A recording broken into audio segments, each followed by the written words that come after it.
I bought were too large. And then Yeah. friends said, come on, you need to get an extra chair. So now I had to get an arrangement where we have more space. Oh. And so, yeah, this is kind of... Yeah, no, it looks very cozy. Thank you Yes. very much. Welcome to my studio, I guess. Yes. Very good. Thank you. Thank you so much for calling by. And welcome. Thank you. Yaroslava, what I've learned about you, wait, I'll take these off because Yeah? it's better now if we can talk both. Okay. Yeah. So what I have learned about you, what I've seen of you on the internet has completely blown my mind. I'll be really, really honest with you. I don't think I've ever met somebody in person who is so skilled at something. Oh, really? Honestly, like watching you perform, I have never seen anything like it. The skill, the precision, the pace, it's like for somebody who's completely on the outside of this, it's like almost a magician. Oh with my a God. trick, Wow. right? Thank you. Stop it. How did she do that? Nah. Thank So you. I found it absolutely breathtaking to see. You're a classical guitarist. Yes. And I will hand over to you at this stage. Tell me a little bit about where you come from, how long you've been doing this, and what made you do this in the first place. Oh my God. Okay. Well, let's start. I'm coming from Ukraine, and I've been actually now in October or September. It's been exactly 5 years since I moved to Germany. And I moved for studying. I was very sure, I was going to come to Düsseldorf because there's a very good, guitar department, let's say, here for classical guitar. And when you study any instrument in classical music world, anyways, at least you mainly try to orientate on the professor. Like you choose a professor and then wherever he is in the world, you go there. So it was also my case. And what made me play the guitar, you mean? Or Yeah, well, I mean, how did it happen? Was it a present? Did somebody buy it for you? Did you see it somewhere? Like, how did you meet? Yeah. That was also funny. Like I was mainly listening to pop music when I was, I don't know, some 11, 10 years old. Actually, never heard of classical guitar. Classical music I was also not so familiar with, but there was some nice music at my house. Like my father was maybe listening sometimes some nice vocal music or some retro music as well. And so it was quite interesting for me. Also, my father completed the musical school of accordion. He played accordion. And it was also this atmosphere of nostalgia, like, the times that my father was at music school playing accordion, and my grandparents also like, it was so sweet when he played, and so good he played that final exam, so everyone was like blown away. And like, wow, it's like something to aspire to almost. Wow, okay. Yeah, and I thought, wow, cool, music school, accordion, nice, so music. And so at some point, my friend, a girl, she started going to a music school at the age of 12 or 11 maybe. And I used to be quite competitive, and so I thought, now I also have to go to play the guitar, so of course. And also this, why I said about me listening to pop music, I heard some intro of being played on not even acoustic. It was for sure classical guitar, but it was just played some pop tune there. So yeah, it was beautiful, and I thought, if I could play this, maybe, yeah. My friend went to music school, and if I could go also to music school and play this intro, and it would be really cool. And so, yeah, it was also maybe my kind of getting some recognition, so to say. Yeah. Well, I suppose if you're living in a world where that's around you anyway, and it's automatically something that is so praised and rewarded. Yeah, I totally understand. Yeah, of course. I mean, I had something similar with opera music. That was really? in my family, the equivalent. Yes. Spoiler alert, I did not become an opera singer. But Well, I enjoyed the opera. Yeah, I go all the see. time. I still love it. And it's part of, I think, it's like this connection we have as a family as well. We go together. I still go really regularly with my grandma and we enjoy it. And it's also something that was so special almost within our family. Of course. So I know exactly what you mean, Spending time together, and I can imagine. And then with a friend as well, to have somebody on your side where you're also, you know, oh, that makes sense. Okay, so that's how your journey kind of started. Yeah. And was like then it, I suppose, escalated. Oh my God. Well, yeah, at some point. Well, but you say about the friend on my side, it was rather a competition, let's say. So, yes, I think at every stage of my life, also like professional way, I've been always having someone I'm competing with, or like not in this angry way or something. It's just like it's driving me, maybe.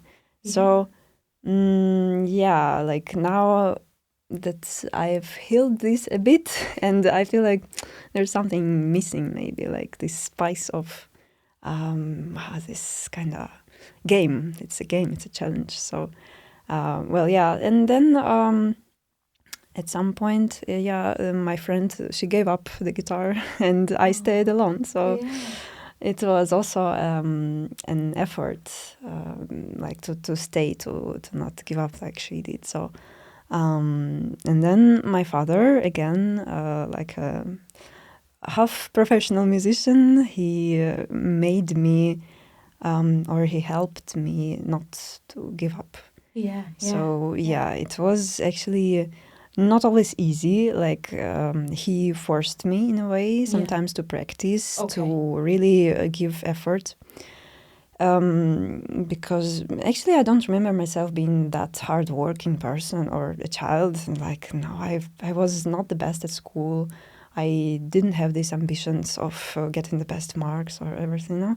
But when it came to music, somehow my father decided that, okay, at least this, you're gonna work hard on this. And then somehow...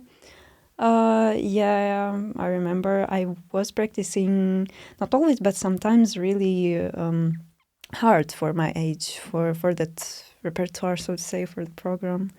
And maybe he was like insisting because I was a teenager and there was more risk that I will it protest. Could go the other way. yeah, definitely, for sure. Absolutely. Yeah, that was going to be my question. Do you think it was very beneficial having somebody there who kind of knew the environment, knew the lifestyle, knew how to practice, how to work, from the start kind of guiding you? Yeah, because I mean, I see that my kids, they're learning how to play the recorder, you know, the flute. Yeah, sweet. But I always forget to like practice with them. Yeah, it's like I don't remember, and then it's like, Wednesday comes, and I'm like, oh no, we forgot to practice. Oh, I see. I understand. So you know, totally. I'm trying to as well establish a bit of a. But at the same time, I don't want to be that parent who's like, you know, you're going to do this. It doesn't matter if you enjoy it or not, you know. So I'm letting them, I suppose, experiment right now to see what they're really into, and then to maybe potentially also drive them in that direction. You think that was what laid the foundation, I suppose, in a way for your determination and your drive? Was to have somebody on the side also pushing you? Oh yeah, I think totally. It was really important, and it taught me to work in a way that sometimes you have to also push yourself, that the work is not always about fun. And of course, I'm doing music. It is not maybe the office work or this kind of more routine-like works. We can talk about inspiration and everything, but there is a part of work which just has to be done.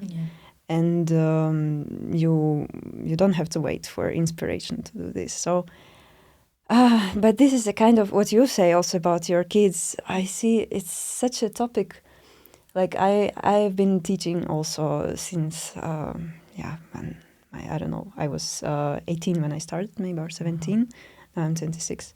So I've been teaching, and in Ukraine and in Germany, it felt, of course, differently.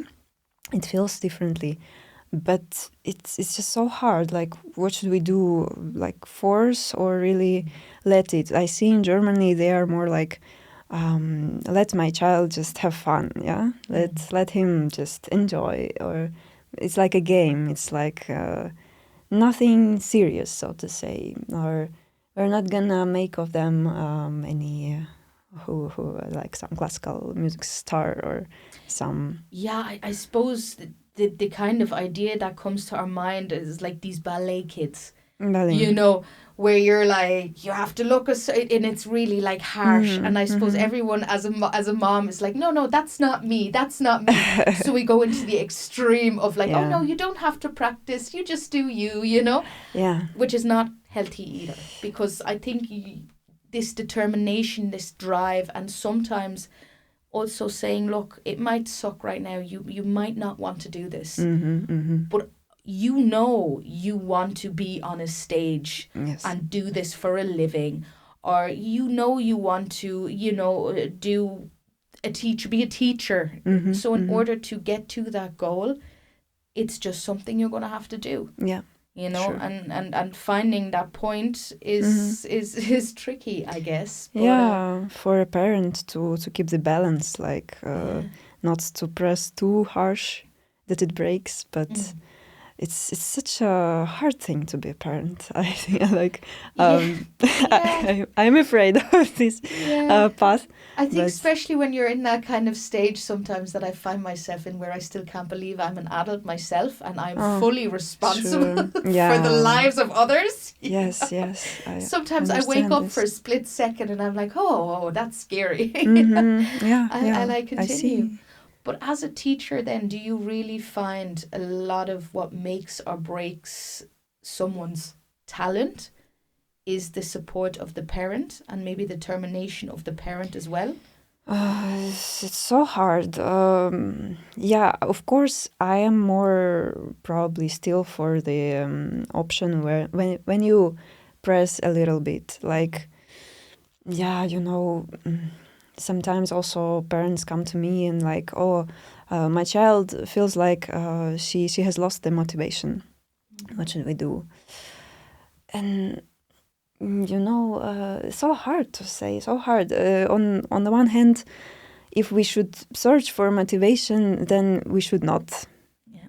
On the other hand, of course, it's a big work at home to talk with child, to communicate about why is she or he doing music? What are the benefits? What it may bring, or what, I don't know, opportunities in the future are, or which personal qualities you develop with music, how the brain maybe works differently, and listening, and all these kind of things. And they are just like little drops you put into the child, like not having a huge talk of 2 hours and then forget about it. But every day you put a bit, like, so beautiful that you are interested in music. So great that you just went yourself to the instrument and did this. It's, but also, of course, being realistic, like, not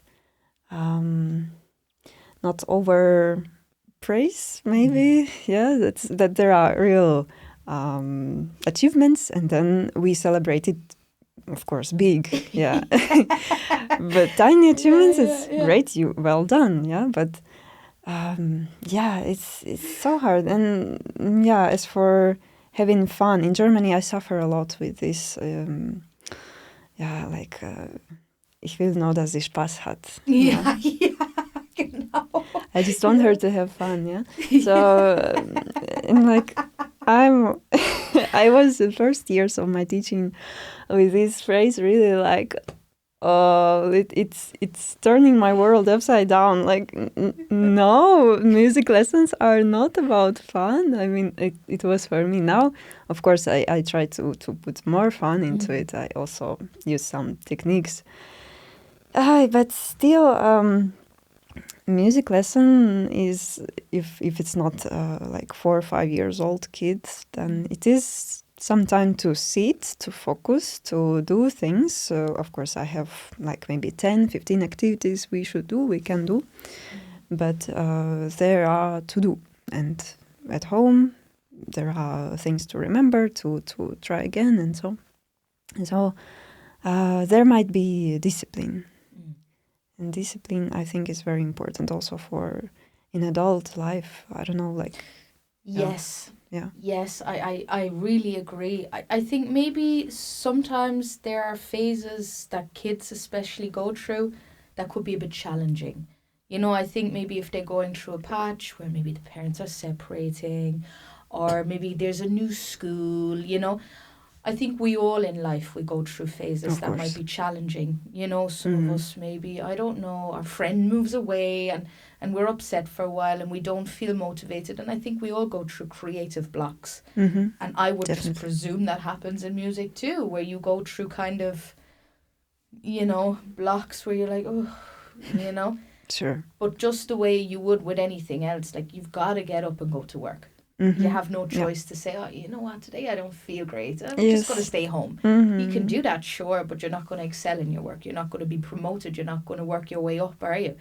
You know, you have that responsibility. You feel responsible to this person you work for to show up at a certain time every day. And that's called consistency. And that's how you guarantee the success of a business. 100%. Yeah. So I feel that's probably more or less the same when it comes to this area. But I think the problem with Germany, or Germans in general, is we tend to have this big block when it comes to realistically seeing people do creative jobs. I think so. And I think it's very like, oh, you play the guitar. Oh, good for you. Oh, on parties you get it out, don't you? Yeah, you sing a few songs, you know. Oh, that sounds like fun, you know? Yes. And maybe like when you say, oh, I work in music, they see you on the side of the street, you know. Of course, Kumbaya or something, you know. Yeah. And I think that's like as far as it goes to imagining anyone do something with music or with art or any of these more talent creative jobs. Yes, totally. So I just presume that when these parents maybe sign their kids up for classes, it's, oh, well, we just want Sophie to learn the guitar so she can play Christmas time, you know. The family comes over, Sophie gets the guitar out and, I don't know, plays O Tannenbaum, you know. And everyone's there clapping, you know, and then that's it until next year. Yeah. And I suppose as someone who is at a completely different level, that can be quite challenging because you have the drive to probably get these kids here. And when you're seeing the force isn't being given, I guess that must be a little bit frustrating. Yeah, it is for sure. You know? It is. But this is also hard to talk about this because I'm always between.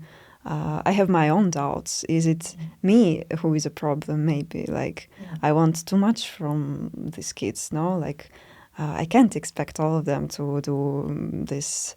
To go through all the technical school that I went through.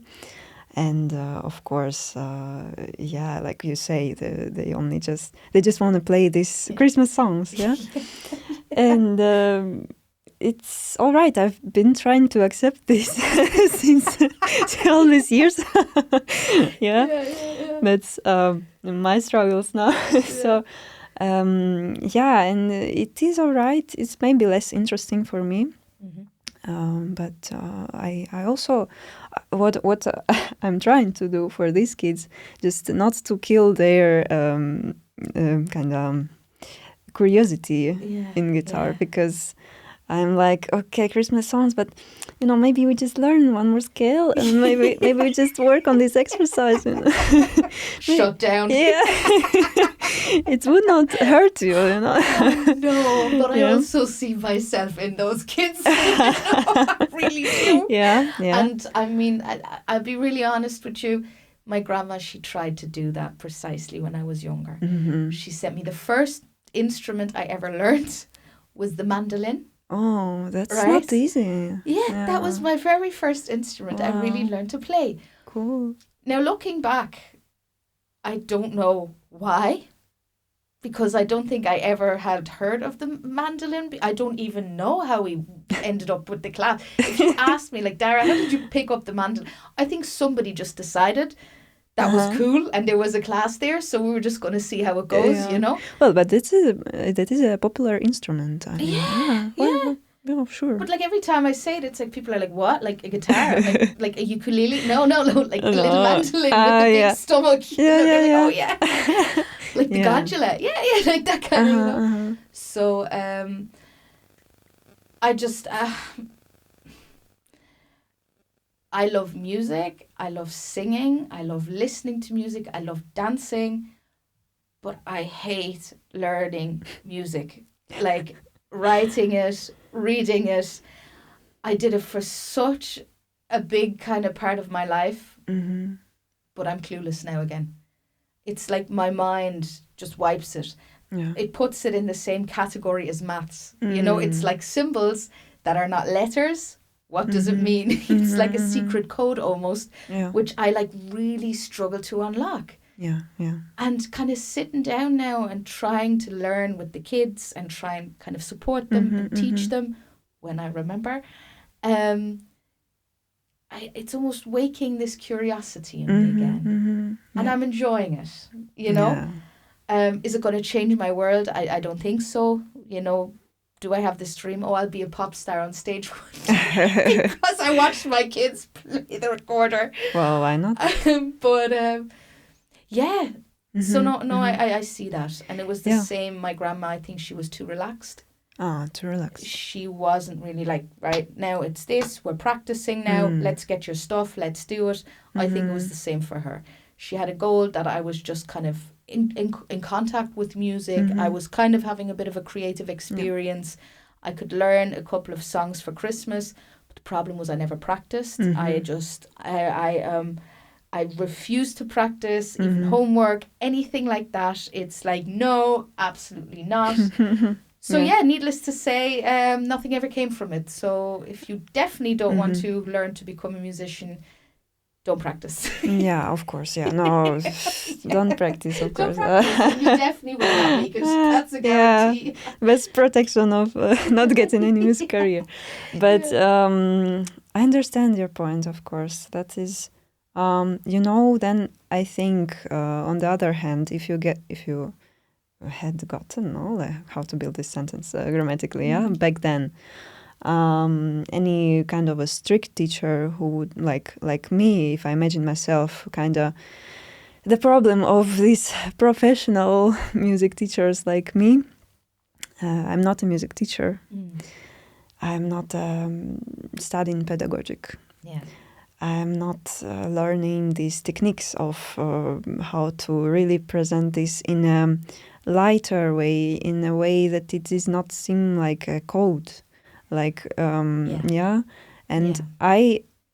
came into music already being almost like adult, like 12 years old. It is not anymore the little child. So, and my teacher was teaching me in a strict, pragmatic, but in a very kind of conscious, adulty way.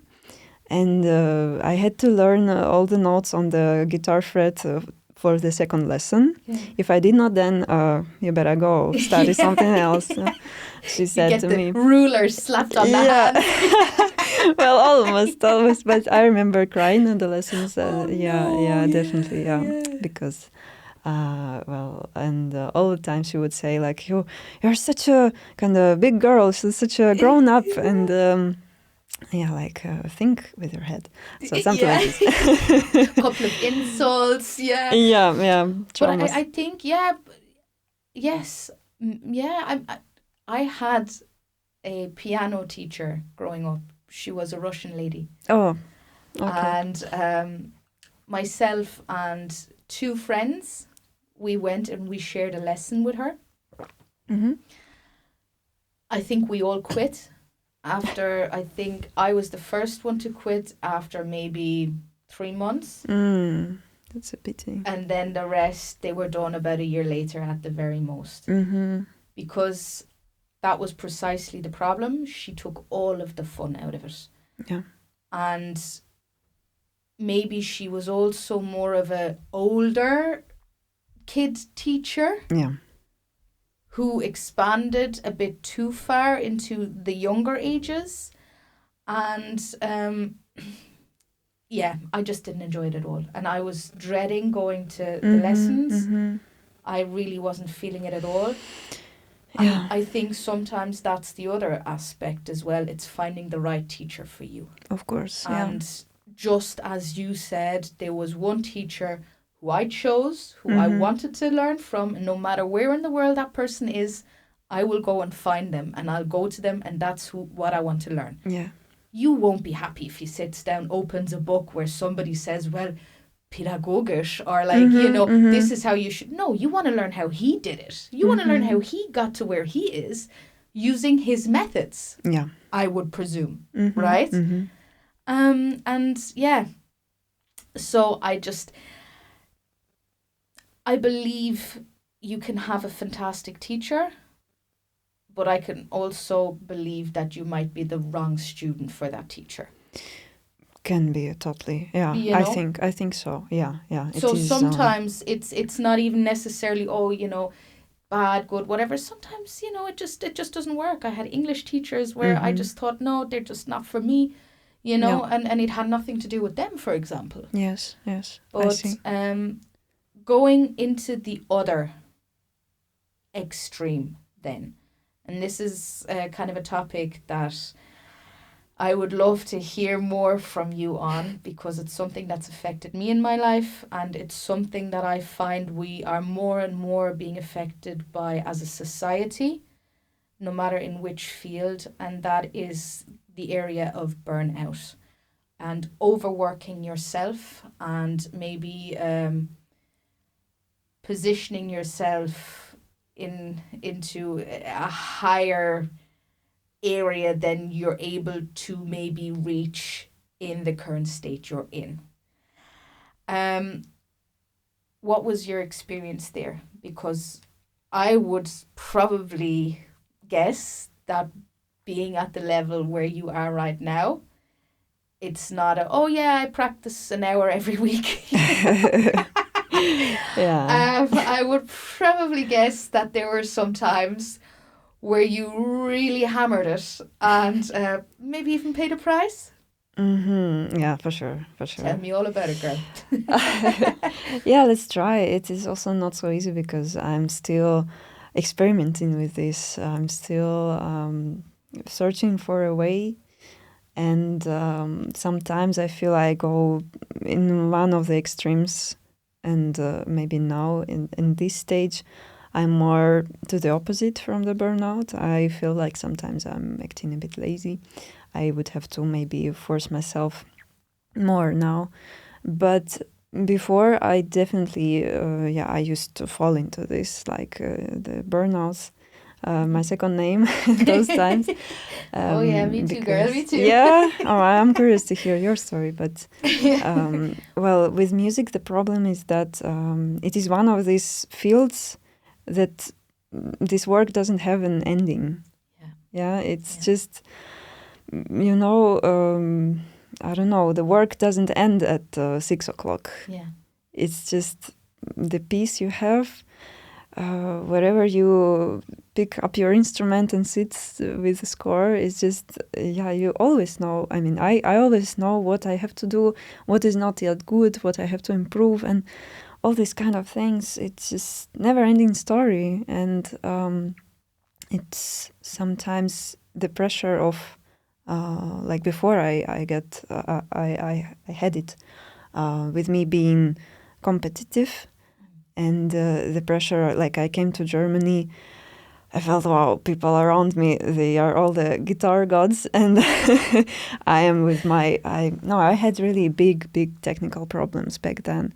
I had lots of tension, like in both hands. I could not play sometimes because of this. I would stop in the middle of the piece because of not being able to move on because of this tension was just accumulating too much, and I didn't know, I could not release because I was not taught in a proper way. So for me, it was rather this pressure of other people are so good and I'm not. And if I don't improve, if I don't practice this much, I'm gonna be worthless or something like this. Do you feel that was actually something that was accurate, or do you feel that is something that you interpreted yourself? I don't know. For me, it's hard to say still, but in any case, I'm grateful to myself for that period of time because it was exactly the age that I could stand it. Yeah. That I still my health was all right. I'm still, I hope, but I had all the capacities for that, for overworking, for giving all myself to this. I had no social life, nothing. I sacrificed many things, and I feel like it was on the right time and the right place. Of course, now we can discuss that was because of all the traumas, all the I don't know, some previous being in toxic environments. Yeah. Of course, yes. But at the end, it's just also what moved me is the passion for this. Was the feeling, the potential, this kind of a dream, imagining yourself doing it good, being able to do it. Do you ever catch yourself when you're sitting down, maybe in the mornings or something, you get up, it's kind of a lazy day, the sun shines in, you pick up your guitar, you open up your sheets, right? And you sit there and you think, oh my God, I do this for a living. Is that ever a point that slips into your head where you think, yeah, I actually made what I thought years ago was such an absurd dream, maybe, Or do you find yourself slipping into the routine most of us constantly slip into, including some of my very close friends, where you forget all about that goal and then you only think that never happened. You don't see where you are right now. You don't see how far you've actually come, but you're constantly just seeing where you're not. Mm. Do you see what I mean? Where you're constantly chasing without stopping, taking a breath and reflecting and saying wow, I think 13-year-old me would find me right now so cool, what I'm doing, where I am, and sometimes that has been my factor in a lot of this kind of burnout pressure environment, has been this chasing without stopping, taking a moment and reflecting. Yes. Yeah, for sure. Do you see what reflecting. I mean? Just sitting there being wow, I actually do this now. Yeah. Oh, I feel it. Yes, I remember a couple of moments. I was after a long day of I don't know, teaching or practicing even, and I again some late practice session I had, and I was playing something, and I was sometimes even crying because it's such a beauty. It's the pure love, the music and the ability of getting in touch with it every day. And I'm creating it with my hands, with my brain. I don't know, it's me. Of course, I mean, I'm creating. It was already created by a composer, but to bring it to life, to have this opportunity, even at home, what is the best, which is the best, like without any stress. But such a joy, such a treasure. Yes, and what you say about if I reflect. Recently, I started. I think thanks to people around me, because without someone reminding me of maybe what I've been through, or my path, how was that, and like again, my father, who is now, I think, last 2 years especially, but very proud of me, and always like I get lots of sweet words of support from him, and this is so like I'm sometimes so sweet, and really reminding me of how hard it was back then, and that now it is like way more I don't know, effortless, or just brings more joy, or I don't have to break my fingers and whatever. So I think reflecting, of course.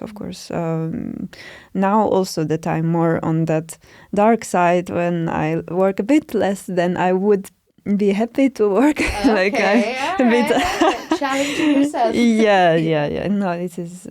I'm not happy with this, but I really understand what you're saying. Like, okay, as someone who can't play music, but loves music and loves to listen to music, and I mean, I from opera to theater to concerts, festivals, like that. That's what I love. That's my passion, kind of outside of who I am, just on a day-to-day basis. But whenever you're there and you're in front of this stage, and you have a performer on the stage, and they come out and they stand there and they use their instrument, their voice, whatever it is they have, and they produce this art, it does something to you that goes beyond just the music. And it's something, you can get it from listening to like a song on Spotify. It brings up an emotion. But being there and having this almost energy, this wall of energy hit you, it's like, and that's what ends up giving you like goosebumps. You know, when you sit there, or it makes you cry, or it brings out the emotions. And that can just be sitting there listening to like Swan Lake, right? Yes. And just interpreting these things into this music, while also feeling like this energy and the vibration come from this performance. And that's me sitting there listening. So I can only imagine what it must feel like when you're there and you're producing this thing, sending the energy and having these emotions being reflected back at you. That must be mind-blowing, right? And we're not talking you're standing there with a guitar again, like, kumbaya, and everyone's like, I mean, we're talking like you are, where people are like speechless, standing there, wow, and you're moving them and touching them in so many ways. I mean, that must be something, right? Wow, I got into the atmosphere. You're describing it. Cool, really beautiful. Yes. It is. It is amazing. Of course, this feeling on the stage, it's the whole other topic. But when you get this, when you get into the right mood, on the right time, right day, it's also so fragile. All these things, like to be able to transmit all the energy, to accumulate it also in a proper way. And this is all it's such. Very hard thing to do, very hard, and it's hardly even being taught. Like, it's just through your own experience you get to there. But it is amazing, of course, to share this, and to go through all your doubts and fears connected with the stage and performance. But do you get nervous? Of course. Yes. Stage fright. Stage fright and being nervous, I think it's still a bit like two different things. Stage fright, I had it Well, okay, let's say I've been having it. Okay, now a bit less. I'm happy to say, but it is connected. It is connected with my technique that I improved a bit that, and now I'm not anymore afraid of those crashes like it was happening before. So now that I'm more relaxed with my technique, and I'm more relaxed also with my mental state, like I know. Also, I learned not to care too much about the tiny mistakes. So, yeah, also to accept that it is not gonna be perfect. It is. It sounds like for me, like before, like 2 years ago, I went, no, it must be perfect.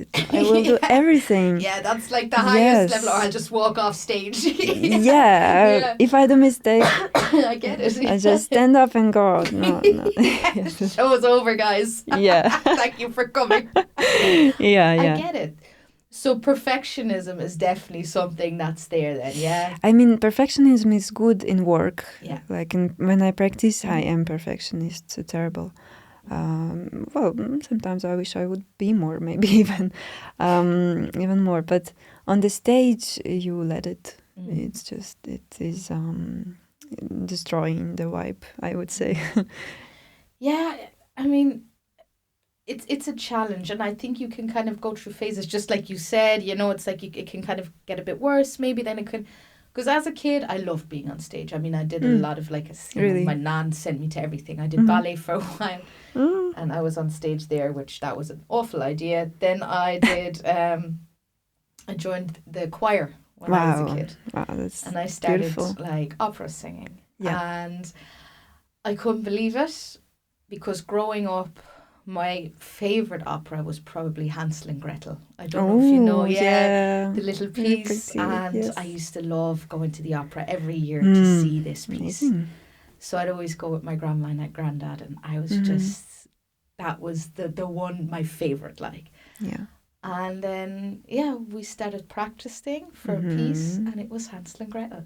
Oh. And I couldn't believe it. It Amazing. was like almost this full circle thing, you know? Yeah. I could see my nan getting excited. Yeah, she's going to be coming on this. Yeah.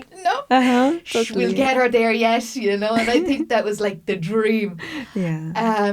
But I remember going on stage there, and obviously I was nervous, terrified. You're like, and you're like, shaking. And then you go out, and it just kind of comes over you, especially in a group. You know, you have more safety. Like there was a load of us, and it was fun, and it was cool, and it was exciting, and it was such a rush and a buzz, and it was amazing. But this was years ago. I've been on stage a couple of times since, performing something like, I would say, nivolosa. Oh, no. Maybe less worthy in those terms. But I decided about a year ago, I wanted to kind of put myself in positions again, where I maybe go on stage, or I stand in front of people Be in shape. and I present. Simply because I'm doing this, I also wanted to kind of, I don't know, try a bit more all around. And I decided to sign up for this improv theatre. And I was really relaxed about it. And I thought, you know what? Yeah, I'll give it a go straight away. So I did. I put my hand up. I said, I'm happy to perform. Yeah. And I was with 2 other people, and we were supposed to just kind of randomly act something that came to our mind. And I felt really comfortable about it. I said, look, I've been on stage. It's a small room. It's a tiny stage. There are like 20 people there. Like, you know. And then all of a sudden I'm standing there, and my legs start to go. And I'm like, what is this? What is this? And I'm like, oh my God, I think I'm going to have a panic attack. Oh my God, yeah. And then the lights come on, and I came out. And I really effed it up. I mean, I was so nervous. I didn't even know what was coming out of my mouth. I was like standing there. I'm like, what is happening to me? I just couldn't understand, you know? Yes. And so thankfully it was over after a couple of minutes. I got off stage and I said, right, I'm not doing that one again. And I just took that away, and I kind of reflected on it, because something that surprised me about myself. And it was almost like something came over me, but in like a negative sense. that I wasn't expecting. Mm-hmm. So, I mean, it taught me in that moment, right, I think I should be doing more of this just to feel more comfortable with it. I think I've neglected this for a very long time. Yeah. I think maybe I haven't done as much visibility-wise than I should have done, you know? So I also find that this stage performance and this actual part of it is a really, really important thing to learn probably as well. Of course. So it's not just the music you've got to do. It's not just the performance of the music. 100%, yeah. How old you were back then? When I did this improv thing? Yeah. This was last year, so... really? Okay. Because... But when I was, when I went on the opera singing, I would have been about maybe 11 or 12 or something, probably around that age. Yeah, okay. You know? Yeah, okay, I just wanted to say, in these kind of situations, talking about children, like if your children also do music, very important is to make this experience kind of, like you said, to reflect about it, yes? Like to discuss it, to help your child to go through this, to... Like if it was bad or he got nervous and messed it all, for example, but then you go to him like, okay, it happened, but look, or next time, or you can work, we can do together, we can improve together, I will help you, blah, blah. So you kind of leave this moment. It should not be ignored, but reflection is a big part of it, definitely.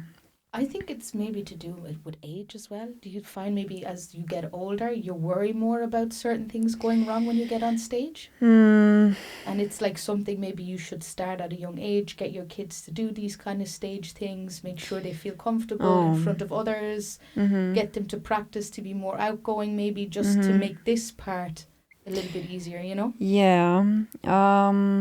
I think, well, has to do with age.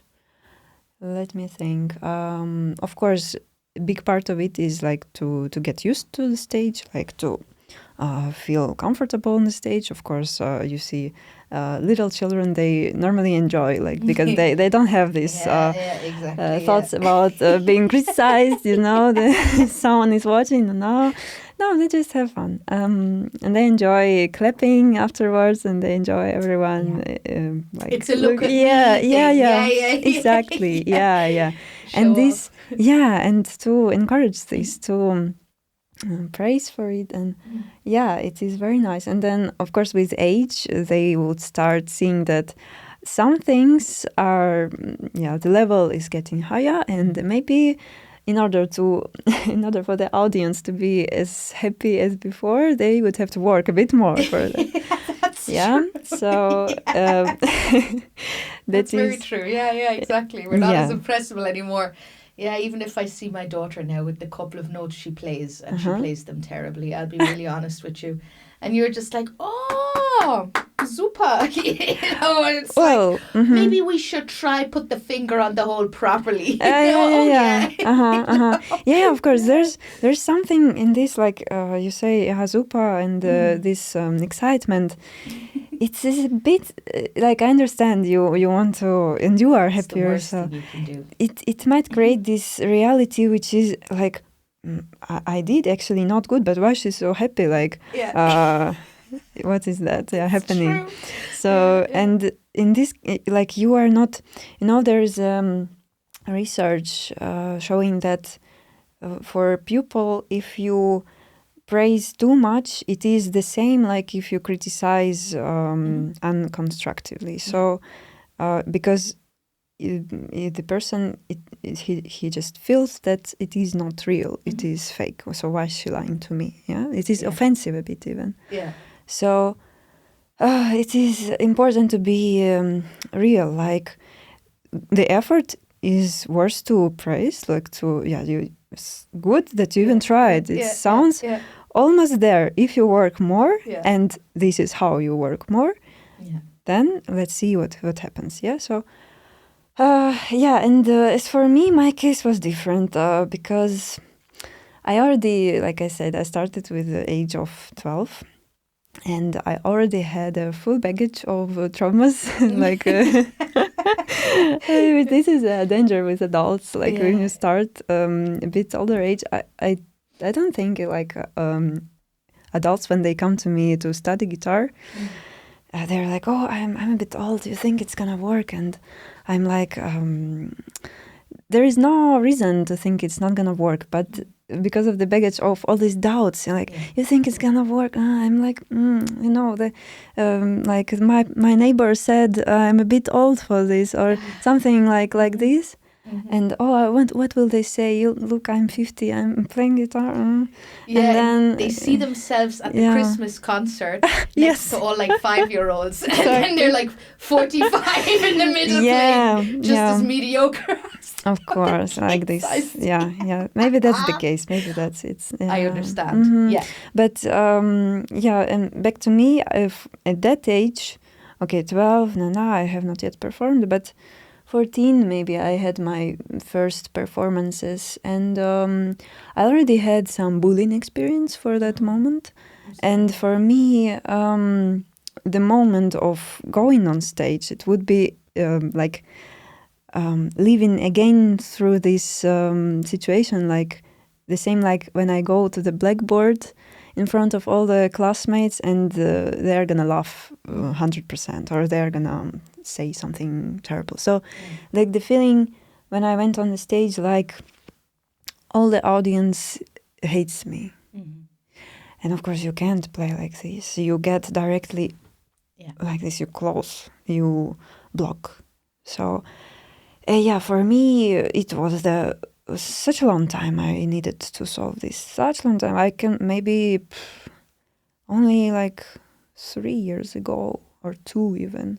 I felt like, okay, maybe I'm better now about this. Wow. Yeah. So this, of course, apart from like the biological, like normal kind of processes, like to stand in front of the group of people is for us from evolution very back then, some Neanderthal people, it is not a very safe situation. So it would not happen normally.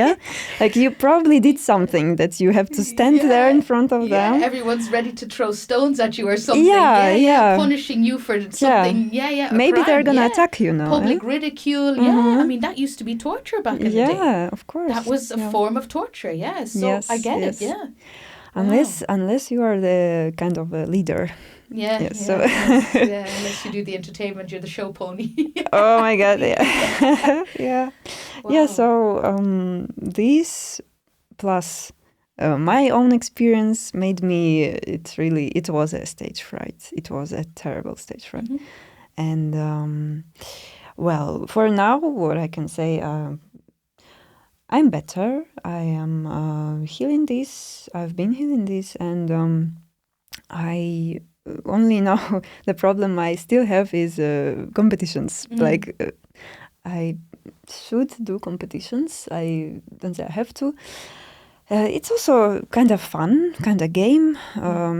But it is a very stressful game, and the feeling of like a concert is still, you can lie to yourself like people are gonna enjoy, like okay, or you're gonna say whatever, gonna play whatever. So competition is like there are 10 people in a jury, and they're looking like on you like judging everything. Yeah, under microscope, and then there's that guy like, oh, that one note, not in my style. It's just. No, not like I imagined this. So that's almost like the bullies, though, isn't it? If you think about it this way, it's almost like you're actually sitting down and getting to face the bullies and prove to them in a way. Watch me. Watch me. But do you feel in a way that that's almost like a release? You know what I mean? Like you almost come full circle and you're like, now I am actually sitting opposite 10 people who are sitting there and judging everything I do. Yeah, of course. Yeah, I always have this. Yeah, this feeling. And to hear from them then, like, that was fantastic. 10 out of 10. That must be like almost I've proven myself. Kinda. It has not yet happened to me that they say so. Okay. But yeah, I know. I was being very positive, right? But yeah, in my head, I just saw them all sitting there. Nah. yeah, because my God, I feel like in music it can never be like 10 of 10. Like no. Yeah. Then Yeah. they are like no. But yeah, it is just the same thing. But well, the solution, yeah, maybe like my friend. We recently had a conversation.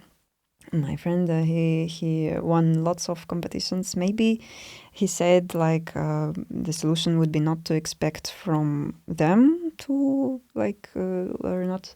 It's so hard. It's so easy to say this, yeah. But maybe just to expect from your playing. But it is like very cliche. Like only you expect from yourself to show some result you've been working on or to present, but.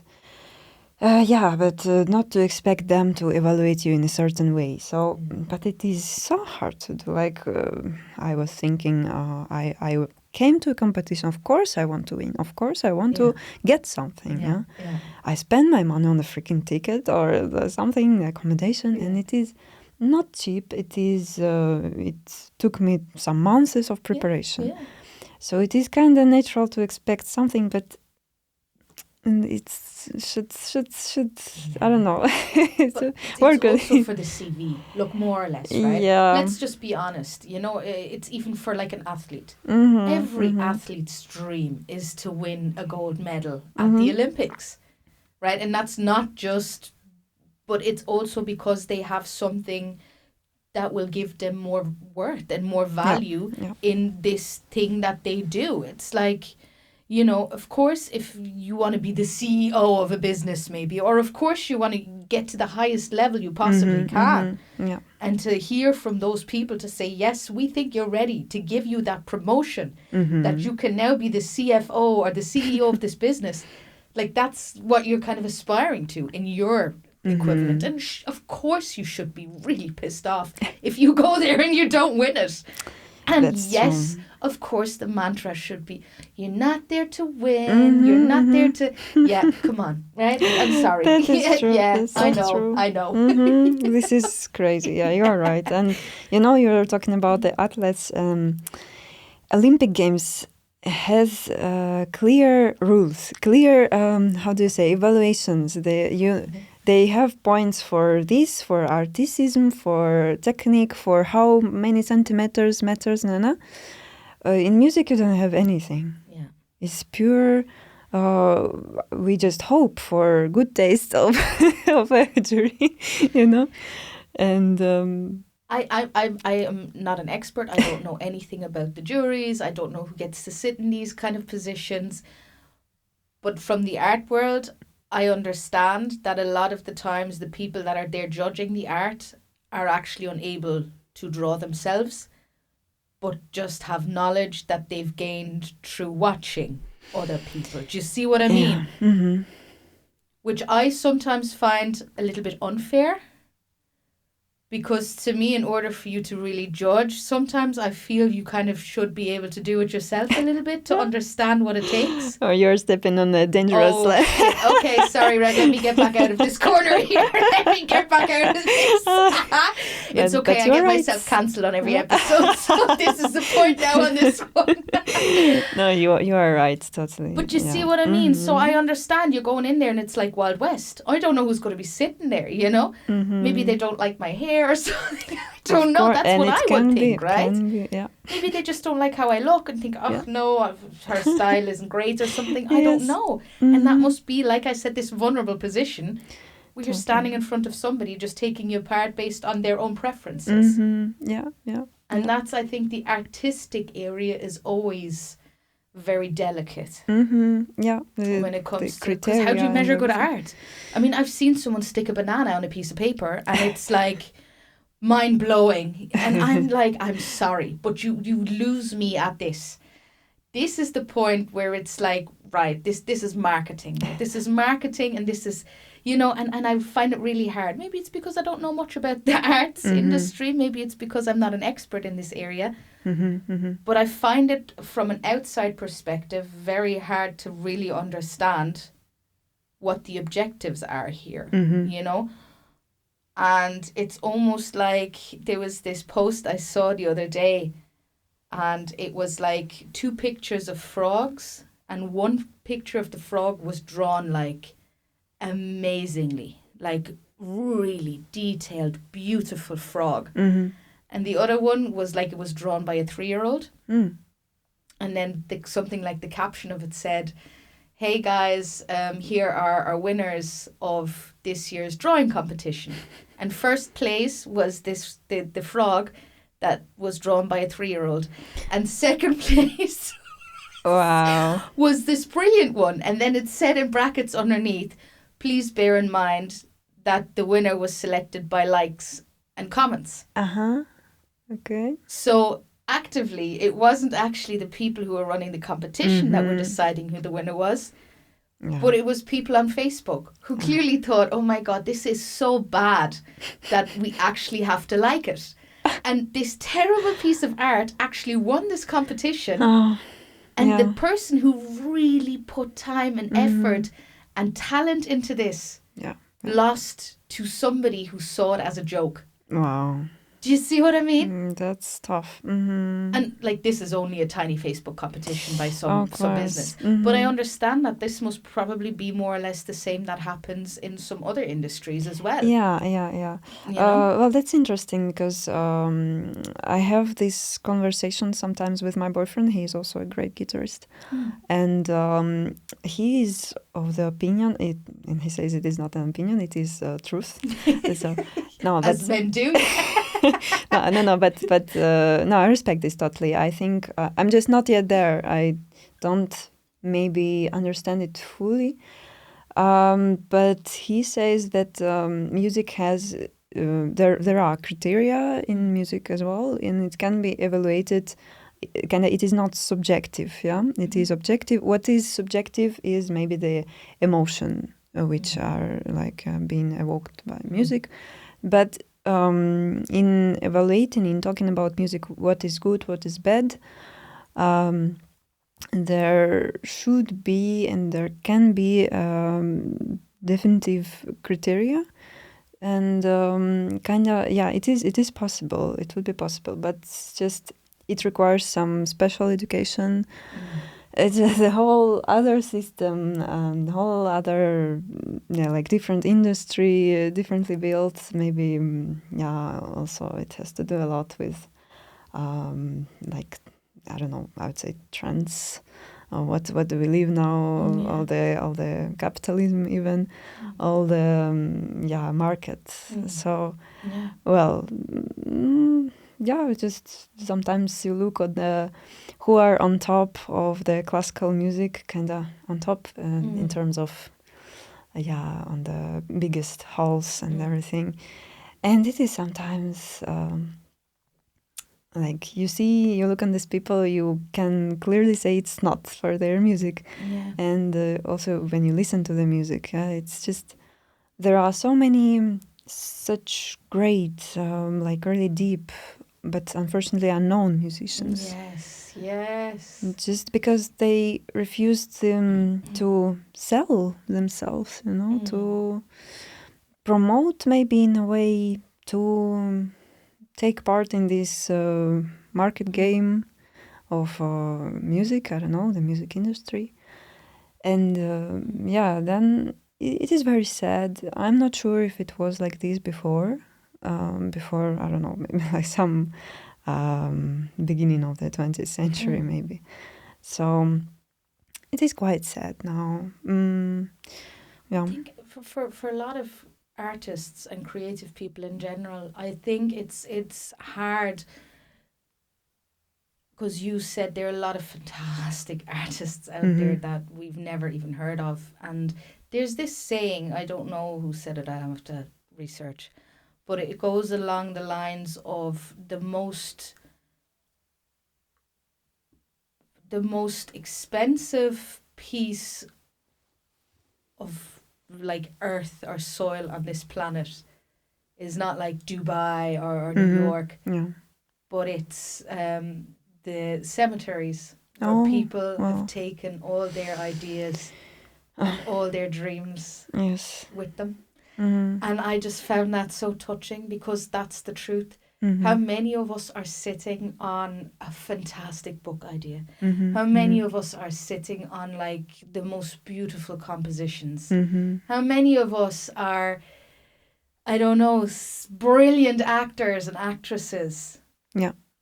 But we're just too scared, and we're just too shy, and we're just like, oh no, it could be embarrassing. You know, how many of us are actually holding back?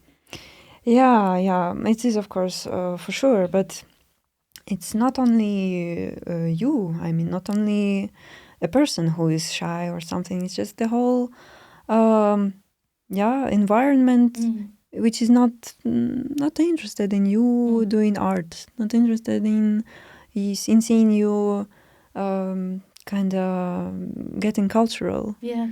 Yeah, what is culture now? Yes, this is something that I find more and more here in Germany. And I mean, I've had a couple of discussions with some of my friends about it, because some of them have said as well, oh, you know, you can just see like Germany's changing, German culture is disappearing. And I remember saying to one of my friends, I was like, right, okay, when was the last time you went to a German restaurant to eat German food? And he just looked at me. He's like, okay, let me guess, probably kebabs. And he's like, I'm like, okay. So when was the last time you went to a theatre or to a piece of opera? And he's looking at me. Like, probably cinema, American movie. You know what I mean? And the more you actually dig into these people that are saying these things, the more you will find they are also part of the problem. You know? Also, and I completely agree, and my heart breaks every time I go to the opera and I sit in there and I see I'm by far the youngest person there.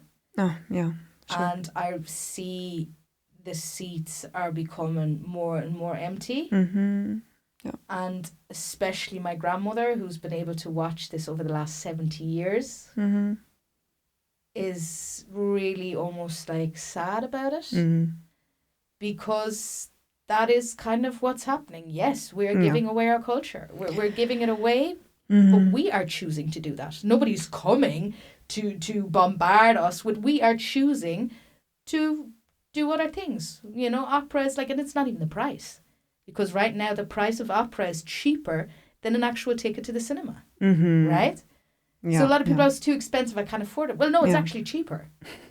No, okay. Oh, all right. It's like people spending hundreds of euros to go to some, I don't know, Adele or whatever. Yeah. But then classical concert. But you know, you say we choose. I don't know if that's really we choose. It's very. How can I say? There are some people above who choose. Oh, yes, okay. Unfortunately, I agree on that part. I didn't want to go down the but yes, 100%. No, I don't want to also, but the brain setting is like that you are choosing this. You know, it's of course, You're of course, manipulated. Of course, it's like open the phone and then it is terrible. It is, and also. Like I had sometimes conversations with my colleagues, like it is important to teach also children music and love to music, because they are our future audience. These grannies who are now listening to our concerts don't live forever. So, but who is coming on their place? And that's what I'm terrified of. And that's what I mean. This is one of the reasons why I also want to use this as a way to say, like, you've seen Adele 7 times. You've probably been to see Taylor Swift 25 times over the last 5 years, right? And I get it. She's cool. She's super. But there's a whole other experience, right? And especially with the opera and the theatre, I also find it really helps me kind of to even get into more of a meditative state, because you don't have the phone distraction. For the time you're sitting in that audience, your phone is put away. And I have to admit, I didn't go to the opera for many years. When I went for the first time, it was with one of my friends, and we sat there. And after 10 minutes, I was like, I'm bored. Yes. I'm bored. I just want to go home now. I just want to watch a movie. I'm Yeah. like, oh no, you know? And then your mind drifts and you're like, why am I here? You know? And it's like, I understand. oopsie, you know? Yeah. And then as you just let go and you're like, right, I'm here for 3 hours now, right? Focus on what's going on, read the subtitles, whatever. You start to get into it. Yeah. And then by the time you've gone for the second time and then you go for the third time and then it's something that you're okay with again. Yeah. The brain is You know? getting used for longer. 3 minutes, 1 minute, 10 seconds, you know? Yeah. And then you have something where there's like literally no scene change. And especially you as well, when you're sitting there on your little chair, you know, with the background lighting, you know, there's not much action there. Of course, yeah. And I think that's so necessary for us in day-to-day life. Yeah. You're so right. You're so right, yes. Just where it's not like bam, bam, bam, bam, action. Yeah. And I think anything that goes away from this, like, cool, noisy action and anything that's more tends to always be, I think anything with the name classical anyway, just classical X whatever behind it, is you either have to be really rich, really snobby, or really old in order to enjoy anything within this category. And I just think that is so wrong. And I wonder why that has happened. Where along the way did it go from something almost like a status symbol, almost as like the happening event, like the thing to go to almost like this, how uncool. Elitist. Yeah, like, you're going to what? You know? No, I'm fine. I won't come. And I just find that really, really hard. How do we get back from that? What can we do as normal people? Oh, that's a very hard question. What do you think? All the marketing around I don't know. I honestly... Education, I would say. It starts all from there. It starts all from not listening Taylor Swift in the car. But, of course, like, not totally disconnecting with the outside world. But it starts with showing curiosity to that, to some kind of, children, to show it that... To explain also, to communicate, because it's so much easier to just know, okay, a child, iPad, you know, and I don't judge. It's I don't know how to deal with one child, but so iPads. iPads, exactly. Okay, you know, don't iPads. It's all right. But no. No, I understand, but it's just a balance, maybe. Yeah. It's all right. Sometimes you need it to do some iPad things, but there is also time for you when you yourself show also an example. Like, look, I have such admiration for this music. It is just so way more complex, and it is transmitting the feelings and even words in a different way. And look, this piece made me cry, and you know why? Let's discover together. Maybe do you listen to this moment? This when the violin enters here, it makes my heart beat faster. You know, and showing the sparkling eyes, the something. It is not boring. The music. Another problem is there are way too many boring performances. Personally, when the not passionate people creating music, it is also a problem, kind of, But I think there are so many associations, and I'm just going to throw this out there because I think that is always something that my family struggled with at the start. How do we get a child into opera music, for example, or classical music in general? So the way they did it was, and it was actually quite clever, to be really honest with you. We'll start with Hansel and Gretel. Or no, actually, you know what the first opera was that I watched? I don't even think it was Hansel and Gretel. I think it was Zauberflöte. Oh, that's sweet. What's Mozart. that? What's that in English? Magic Flute. Yeah. Mm-hmm. So there was this fantastic recording they did. And I've got to say the opera is really good with that. They have some fantastic opera performances, right? That are also very well, I wouldn't say child friendly, is maybe they're a little bit dodgy and a little bit scary. And there is some more, we'll say, culturally inappropriate. Yeah. But this was old, right? This was recorded years ago. But they're interesting. There's a plot, there's action, there's something going on. So what my grandma did, she used to put it on, and then we'd draw little like figures of the people who were like in this play. And I would then kind of get to play along and enact, so I could connect to this piece in a different way. Amazing. Yeah. So that got me into these kind of opera pieces. Incredible. And then by the time I was about 5, they started taking me along. So I was obviously aware that they were going regularly. There was always classical music on upstairs, always like. So I was very aware of it. You know, we watched another opera then. Hansel and Gretel was great for kids too. There are a lot of kid-friendly opera pieces that you can kind of use to form a bond and a connection. It's a little bit hard, I think, with kids, because even if the opera is in German, more than likely you will not understand a single word.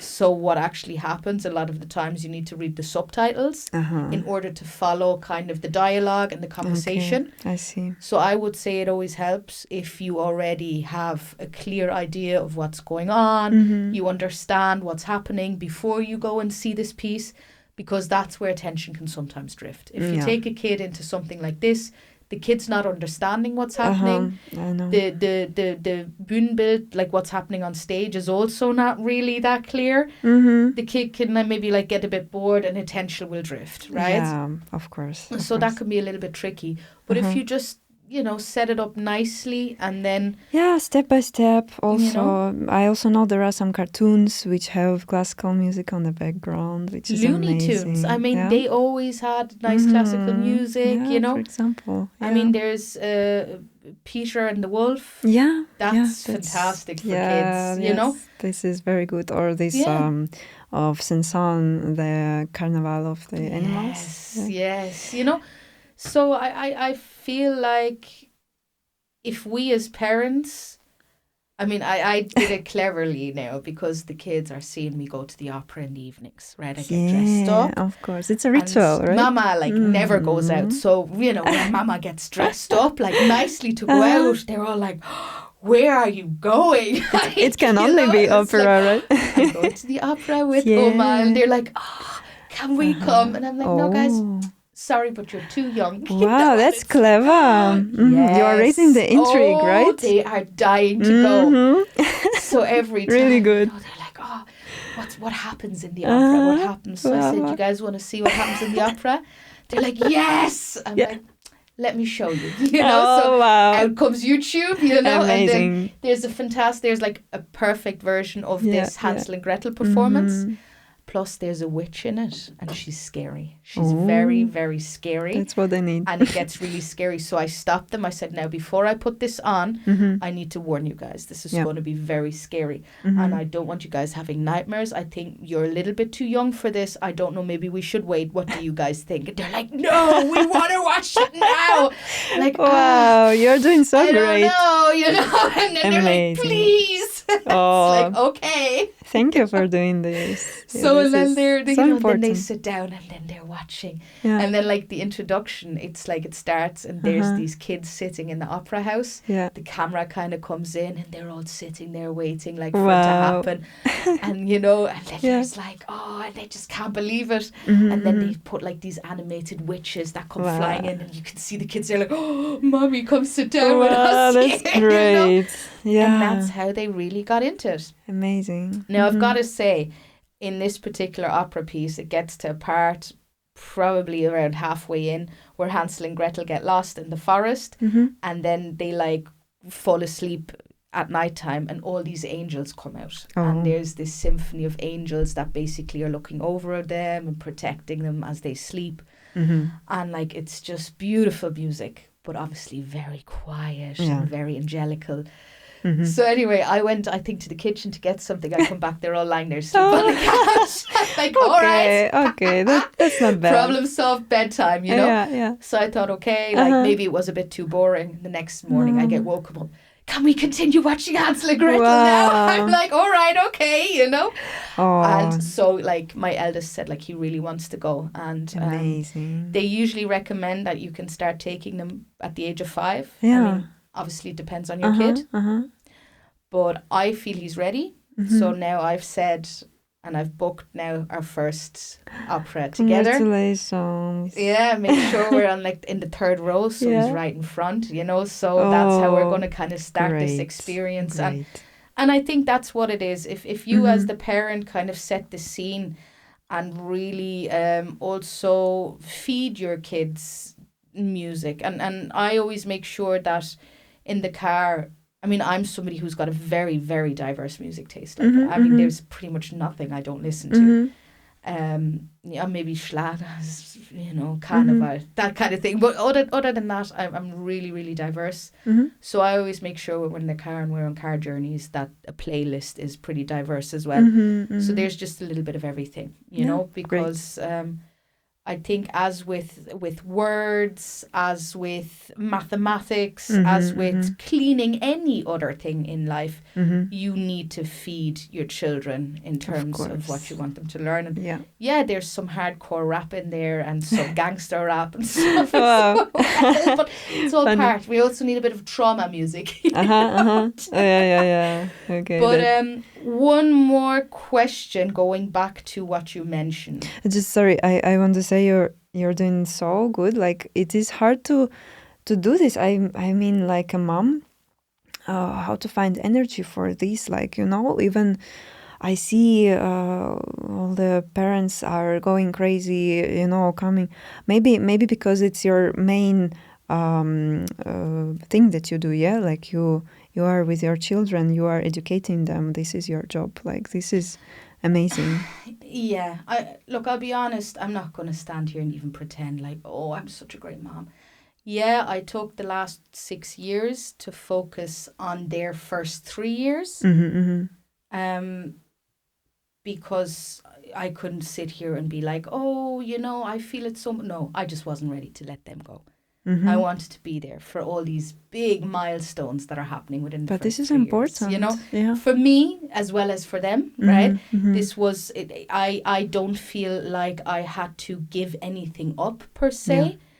I feel like I gained a lot over these 6 years. And I'm not just talking in terms of like, oh, my kids love me and we have a great time. No, but self-development, self-reflection. I mean, you're challenged by your beliefs. You're challenged by everything. And, you know, if there's a partner that you're raising a kid with, you're also dealing with them and their world and their things that are coming up, you know. So it's... it's wobbly so at best, important. You know. And I think we all have areas where we're good at something, right? I'm not good at playing. I'm not a play mom. I'm not a, hey kids, let's get a puzzle, and that's not really who I am. I'm more of a, let's sit down and talk about things, let's cuddle, let's, you know, embrace each other. I mean, I am terrible when it comes to making sure food's on the table on time. These are all aspects that I'm really challenged in, right? So I'm not even going to pretend I'm this. I get up at 6:30 in the morning, I do an hour of yoga, then I like, no. The kids wake me up at 7:30 and like, Mom, come on, get up. I'm like, all right, okay. Let's start the day, Mom. We want to get ready for kindergarten. And this is beautiful because this is real. You know? Yeah, you know, and that's kind of what it is. I don't want to pretend. There's some areas that I find very important because I'm very passionate about them. And then there are other areas that other parents find very important because they're passionate about them. And I think we live in a society and a culture where we're constantly measuring ourselves by other people's objectives. And like, where do you stop? Because everybody is different. So where do we stop pleasing people? And I think to find, and that's something I'm working on in terms of burnout and in terms of, you know, expectations of myself. Yes, that's something I've really struggled with over not even the last 6 years of being a mom, even long before then. I was never ever satisfied with anything I was doing. I would always find room for more. And it's like, where does it stop? My place always has to look really tidy in case anybody calls over, that they think I'm all right and I've got my shit together. You know what I mean? Yeah. Like, you know, the kids got to be well dressed. You know, there's got to be constant food in the fridge. There's so many things that you're constantly juggling, you know? Yeah, And of course. if you then start seeing, oh, look at Sandra over there. She started a career. She's now in this job. And look at Mandy over there. She's just bought her lovely new SUV car. And No. right, and where does it end, like? Where does it end? And yes, Sandy, you know, is working in her freelance role, but she's crying her eyes out at night because she feels like she's not spending enough time with her kids, maybe. Yeah. You're not seeing that. Of course. Right? Mandy, who's just bought the brand new SUV, she hasn't gone and get her nails done. She's not gone to get her hair done. She hasn't been on a holiday in years. She's chosen to sacrifice other things in order to fulfill that dream.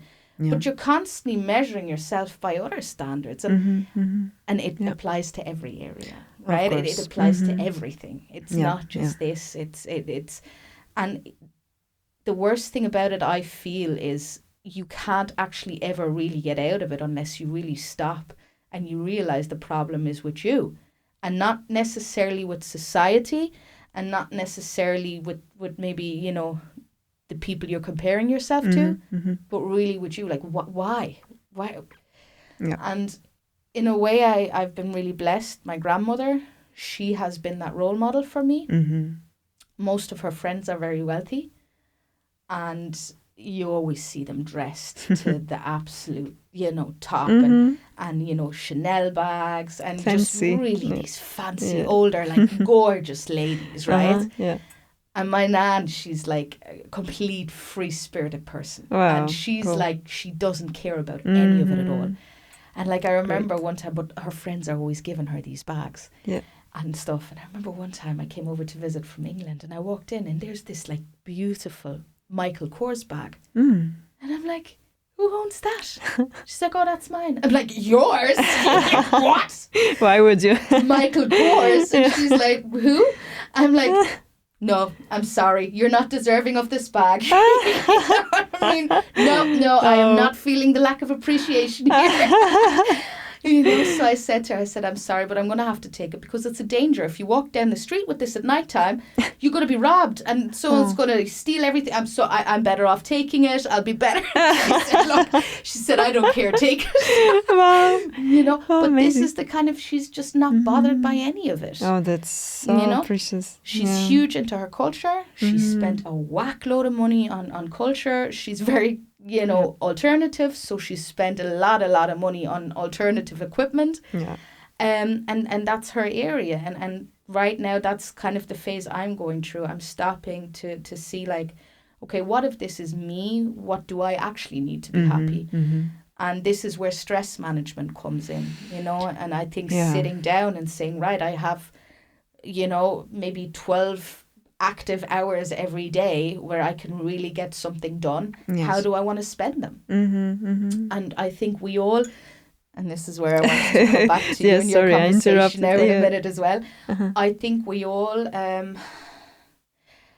invest a lot of our time every day, maybe not as productive or as sensible as we could. And I found with me, I tend to distract myself from things that are actually really important for my development and that are actually really important in terms of making money with things that maybe make me feel better because it's soothing a wound, or it's covering maybe an itch inside of me, right? So one of the things that I found reflecting, especially on the last year, I found I spend my time with a lot of other people's problems, for example. I am someone, and that is absolutely 100% fault of my own. I am somebody who likes to get involved with other people and their business. And, you've got you poor thing. What can I do to help you? And I find myself constantly in positions where I'm doing random stuff for others. And I'm like, how did I end up here? Like, what actually happened that I am now doing this? Right? Wow. And a lot of the times I find it's because I have a lack of respect for my own time. I have a lack of respect for myself sometimes. And I offer solutions up before anybody even really actively says, hey, I've got a problem, can you help me solve it? Do you see what I mean? I understand. And this to me is something that I am working on now, for example, taking a little step back and saying, right, okay. So you've been like a saver. Yeah, I love saving people. I love saving everyone. I go around, I'm like, yeah, come. Anybody with a problem, come to me. So they would appreciate you. Yeah. So you have a little, like, oh, thank you very much, And this has become this vicious cycle that I have found myself kind of running around and doing to a point where I burn out. Of course. Right? Yeah. And this has, over this year, been a constant theme in everything I have ever done. It's getting to this point, you feel your body go. The tingle starts coming up. You start almost hearing, it's not a ringing in the ears, but it's like a faint, like, whoo, it's a pressure. A pressure is building and you're like, yeah, maybe I shouldn't do those 7 things that I've scheduled for tomorrow, And then you're like, but people are going to be disappointed in you. Wow. Okay. Let's go, right? So let's go for it. let's go for it, And then it's like, maybe I'll just be in hospital next week for a while, and I can relax there, And it's like almost this mad kind of situation. And this is what I was feeling earlier on when you said you have these phases of this almost extreme, maybe manic doing, and then the crash, and you're like relaxing, and you've got to recover. And I find that summarizes pretty much my entire life of these, really phases. I give it my everything. I pour all I have into this thing, be it creatively, be it work, be whatever it is, right? Be it friends, even, or family, or whatever I am currently focusing on. And then to find, okay, I've pushed it too far, and then it's the inevitable, right? Something happens. It happened to me last week. This is maybe a little good story for this current sitting. On a Friday morning, it had been about 2 weeks prior, I felt I was at my limits. And I knew I need to kind of relax. I know I need to slow down. But it was visitors from America. It was meetings planned. It was, things that are just there. Like, you can't cancel. It's just, it's going to happen. And then it would have been a Thursday evening. We had guests over. Everybody was sitting around talking, and I could just feel myself kind of fading. And I was like, oh, this isn't good. This isn't good. And then on Friday morning, I woke up feeling totally fine. I got up, got ready. I was in the bathroom brushing my teeth, and all of a sudden my head just turned and I fell to the floor. Oh no. And I'm like sitting on the floor with my toothbrush. I'm like, uh-oh. No way. And my daughter comes and she's like, Mommy, why are you on the floor? I'm just chilling. I'm just chilling. And then I kind of thought about it. I'm like, what could this be? And I was like, oh, it's probably stress. And I got back up and continued my day. Right? No way. Saturday morning, I wake up, I sit up, and I kind of fall down again. I'm like, uh-oh. No. So the entire day, I said, right, I need to cancel everything. Yeah. And we'd actually planned to go and help neighbours who are currently moving house remove the wallpaper. Oh my God, really? We'd helped them the week previously as well. So my husband went with the kids and I stayed at home. And I was just resting. I was doing a little bit of work here and there, but I could see, okay, I'm not doing well. And, in the evening, I went to bed really early. I fell asleep. Sunday morning, I woke up. I couldn't even get up. I couldn't get up. It had got so bad, this whole, dizziness. Yeah. My body, I was just panicked. And my husband said, that's it. We need to go to the hospital. This isn't right, So we went. I spent 12 hours in hospital. I had neurologists look at me, cardiologists. Everybody was checking out what this could be. It turned out, eventually, it wasn't anything major. It was just crystals in my inner ear that have kind of gone into the canal that are tricking my brain into thinking things are moving. Oh. So apparently it's something that happens. Mm-hmm. It's relatively common, and Yeah. it's induced by stress. Uh, So at this point, though, some other marker came back mm-hmm. that was an indicator that there might be some form of a blood clot. So the neurologist comes to me and she's like, hey, listen, we think you might have a blood clot in the brain. The cardiologist is like, well, it could be in the lungs. Oh my gosh. I'm like, so are we sure about this? And they're like, well, no, we're not. So that's why we need to check, right? So I'm like, okay. So the next day I had to go then and get an appointment for an MRT. So I had to go and get that done. Then I'm waiting. And then like the pictures come back. And in my head, I was like, right, that's it. Like this is the end is near. You know, you're like, right, okay, this is it now. So I'm there Googling. Oh, no. I That's... look at the pictures, right? I get, like this shows you how bad it is, right? So I should never Google. Yeah, I know. I get this like piece of paper with a QR code with all my pictures of the MRT scan. But you have to wait like 24 hours before you get the report. Yeah. So for 24 hours, I'm thinking like this could be the end. So what I do, because I'm really intelligent like that, I take these pictures and I start opening them up, and then I go on Google and I type like blood clot brain MRT, and then I see what it looks like, and then I compare it to my scans.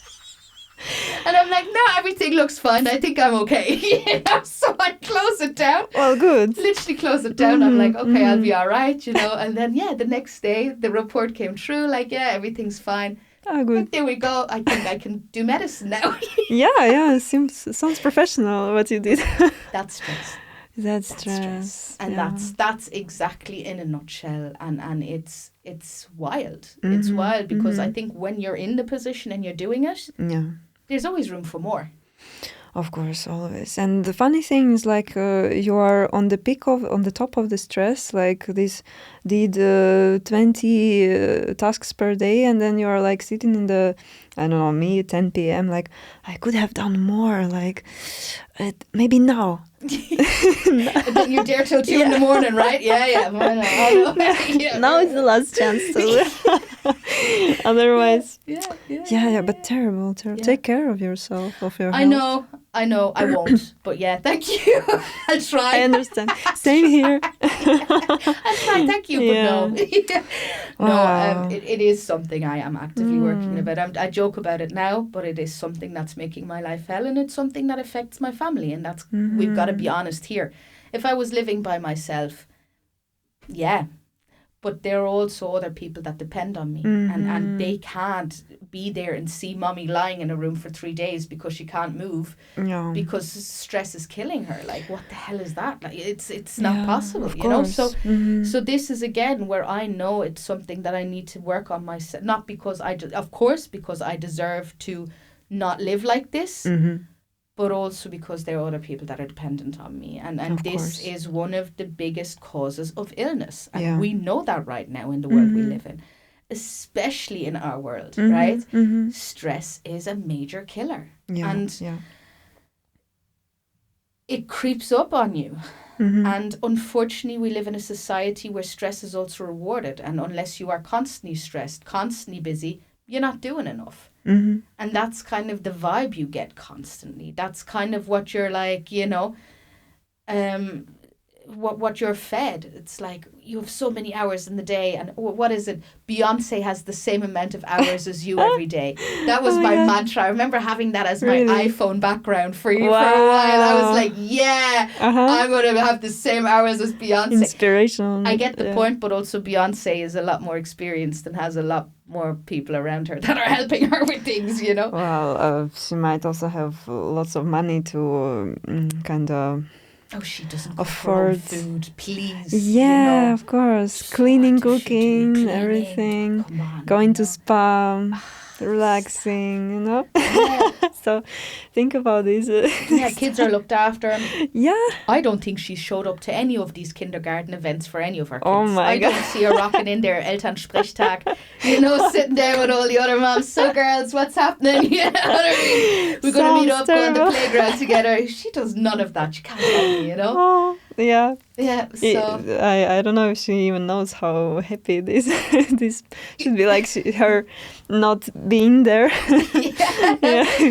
you know Yeah. what though, I love these events, and I'm probably Yeah. going to be very controversial because I've never heard anybody say that.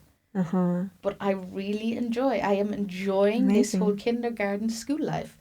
I Yeah. enjoy this contact to other parents because I also find it brilliant for yourself as like a development tool Of as well, right? course, You're yeah. being put into a position with people, most of them you probably would have nothing to do with outside of this setting, but because your child maybe likes to connect with this child, Yeah. you need to approach these people. You need to form a connection.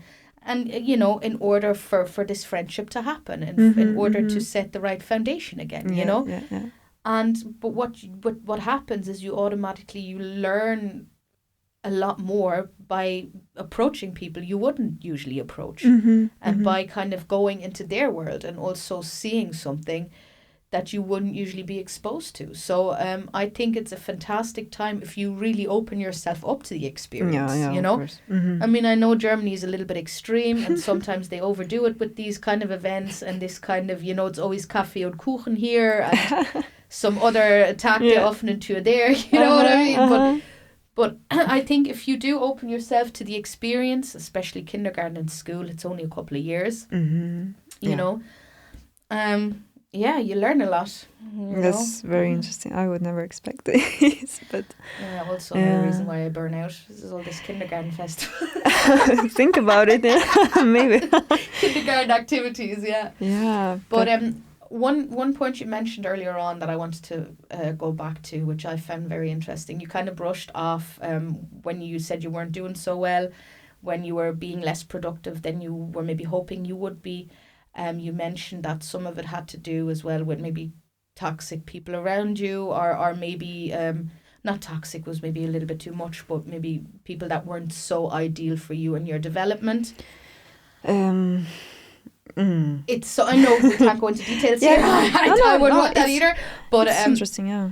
As a general rule, I am a very, very strong believer, simply because it was actually this year I had a first-hand experience what a different group of friends or people, mentors, whatever, in your life could do for you. Yeah. And how different life can be, going from where everything you maybe aspire to or dream to is more of maybe a joke or a little bit of you know, to, you want to do a podcast? Oh, cool. Yeah, I'll sit down with you. And it's like, really? Yeah. It's like, come on, let's go. You know, so this easy going maybe or something. A support network. Supporting. A support network, you know? Yeah. And also people, I think, around you that are able to call you out. And that is something you mentioned as well. Having people around you that say, hey, listen, I think you're overdoing it, girl. Relax, you know? Yeah. Do you think in order to be successful, that is a necessary step to make sure you control your environment around you? Kind of the people that are in your life and what impact they have on you?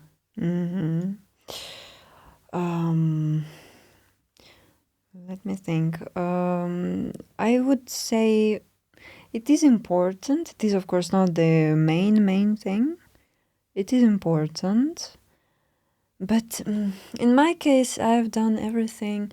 Yeah, I have, of course, I've been having also a role model, and I had it also in front of me and in my mind as well. And like I said, I sacrificed a lot. So I was practicing back then, like all day long. And I have not really had any social life or also friends now. No, I always had my boyfriend. Poor guy had to, I don't know, stand all my attention needs. Yeah. Well, of course. Yes. So, yeah. And as for friends, well, even all my old contacts from Ukraine, at the time I was in Germany, even last year I was in Ukraine just preparing to enter the university here. I was just at home in my city, practicing and going to the gym, making video calls with my boyfriend who was in Germany, and practicing next day. And it was every day the same. Sometimes I was going to Germany to here to take lessons with professor and with my boyfriend also.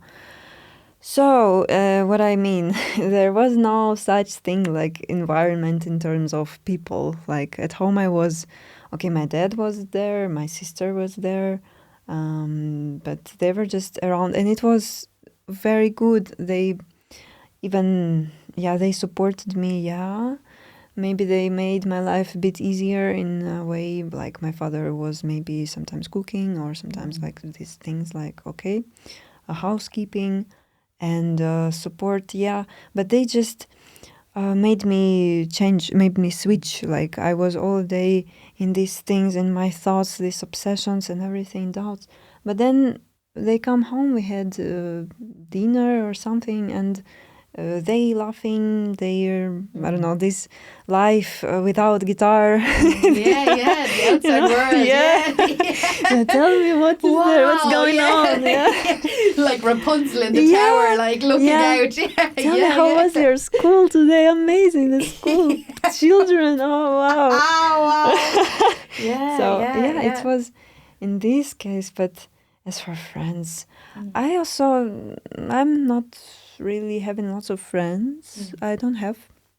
Well, there are some people a bit closer to me, but it's also my fault. I don't have time to invest. It's a sacrifice. It's a sacrifice. It's a sacrifice. Maybe. Even I wish I had, like sometimes I also feel lonely. Maybe this burnout thing is also kind of, I always find myself escaping in a phone or something to listen to people. I don't know, to have this feeling like there are normal people, like they're ordinary. This is so strange, I think sometimes why. But it's very in the very deep points of my tiredness, like when I'm crazy tired, like when I'm and then I find myself watching the most stupid show on YouTube because there are, I don't know, just group of strange people. These things. But about people around me, if it's important, I can't even say that I've been receiving some very big support. Okay, now maybe my father or something. But back then, no. Well, I had such big inner motivation.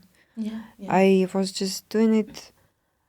Even now, it's hard even to describe like what I was thinking, what I was imagining. But there was such a thing that was driving me like crazy, and I was like, I just have to do it now because otherwise, there's like no other way. And this is so strange. Right. This is something actually that in previous episodes I've always brushed off on. And it's always something that I've always brought up as an example. For example, with horse riding, right? There's horse riding, like, you know how to horse ride, you've had lessons, you get on the horse, you feel safe on the horse, right? And you go off and you ride through a mountain area or something like that, right? It's you and the horse, you're enjoying the views, it's like an experience, you're taking it in, you feel like you're in nature. And then there's like riding around in a circle, right? In a hole, going from one side to the other, then to this, then to there, right? And then you progress on to become like a show jumper. And then, that's where you go to the Olympics, right? In my eyes, you have two completely different forms of horse riding. It's horse riding, right? But one is like messy, imperfect, but natural, we'll say. And then you have the beautiful, like perfect, really like intense and extreme version, Mm-hmm. right? Yeah. To be the first is easy, Mm-hmm. right? All you need to do is you got to learn how to sit on a horse and stay on a horse, right? And not damage the horse. And then the other one requires so much time, so much determination, so much drive. Mm-hmm. And I think that goes for dancing as well. Like Yeah. you can have, you know, you go to Colombia or the Southern American Latin Mm-hmm, countries, mm-hmm. you go to a club, right? And you just see them there and Yeah. like it's beautiful, like it's erotic, it's crazy, right? It's just feelings and emotions. And then you can also attend the dancing competitions Oh, yeah. where it looks like, wow, but it's not as seductive Mm-hmm. because you have real life people seducing. Do you know what I mean? Yeah, As opposed to a trained kind of environment. Mm-hmm. Mm-hmm. Now, what was the point I was going to make? I find in order to be in this second half, I would presume there are so many sacrifices you kind of have to make Mm-hmm. because to get to that level where it looks like almost like that's what you've just been doing all your life, which to be honest, when I watch you, like that's like I watch your fingers and I'm like, if I even tried to do that now, my fingers would cramp. I would just like I'd be like yeah. and I watch you like, oh my god, like how does she do that? Like, how are our fingers not falling off, you know? Thank you. And this is what I mean, like you do it like it's nature to you. Like I can just it's like you're not even using your brain, like this is just your hands are doing it and you're reading a newspaper or something, you know? I do use, yeah. But it doesn't look like that to me, you know what I mean? It's just so like perfect, right? I know this, I'm getting a bit obsessive about this now. No, thank you. I understand. What would you say, what have been the biggest sacrifices in order to become the kind of classical guitarist that plays at this level now? What are like the main things that you say, okay, like, yes, this is who I am. Look at how fucking amazing this all is. Excuse my language. Like, look at my world and the brilliance here. But also, you're not just going to become this without also saying there's certain aspects in my life that I've just had to not explore, we'll say. Is there ever anything that you notice in day-to-day life? You know, okay, maybe friends is something you might be a little bit curious about, or friendships that we'll say are closer, that, by the way, cost a lot of time. So not a bad choice to leave that one on the side, right? Some of my friends, I mean, I spend more time with them than my husband. You know what I mean? So friendships, I think they're not to be underestimated. So I understand why naturally, and I find right now in my life that's something that's naturally happening too. Yes, as you get older, your friendship circle gets smaller anyway. You only end up with a few select people you trust, love, and feel like you're kind of on the same journey and path on. But I've had to consciously now decide to step away from certain friends, which hurts me a little bit because I really love them and I would love to spend a lot more time with them. But the time I have right now needs to be channeled and focused into other areas that are literally on fire in my life right now, that really need my attention. And I feel bit by bit that this is the sacrifice I have to make now in my life. I see. And to me, it might almost feel like it's even a little bit more cruel because you actively know what this relationship or what this kind of this connection to this person is, and to stand there and to almost say like, sorry, but my work is way more important than this thing I've got going on with you. It feels very unnatural to me. Do you know? I know, but you know, I've been thinking that the real friendship, it's like when you even maybe contact a person once in a year, but it's still there, you know, the connection, even you don't communicate that often. Or maybe I'm lying to myself like this because that's what I can offer to people. I agree. I agree. And I think this is finding or setting boundaries for yourself in friendship that's maybe what it is Maybe, more. yeah. And maybe I you're think- kind of scared to let go of this old format of friendship. Mhm. But you're right. I think that's the ultimate test. Yeah. If you let this friendship kind of go a little bit more Sure. and offer the time that you're able to offer, be that once a year, Yeah. and that friendship remains, Yeah, I think that's a good sign. yes. So you should not be really worrying a lot, but I understand it might hurt. Well, as for me, what is my sacrifice? I am not. Again, I don't think I am that social or that I really. Yeah, maybe that's something that I lack in my education. It's some like friendship. My parents also didn't really have lots of friends. So yeah, I think I also don't. I need really few social contact, but I think what is really a pity for me is to, saying yes to guitar, saying yes to this all the work, the huge work and dedication. I say no to other fields I could study, maybe, yeah? Like, I'm so curious about so many things. Like, I would really love to get deeper into psychology or psychoanalysis.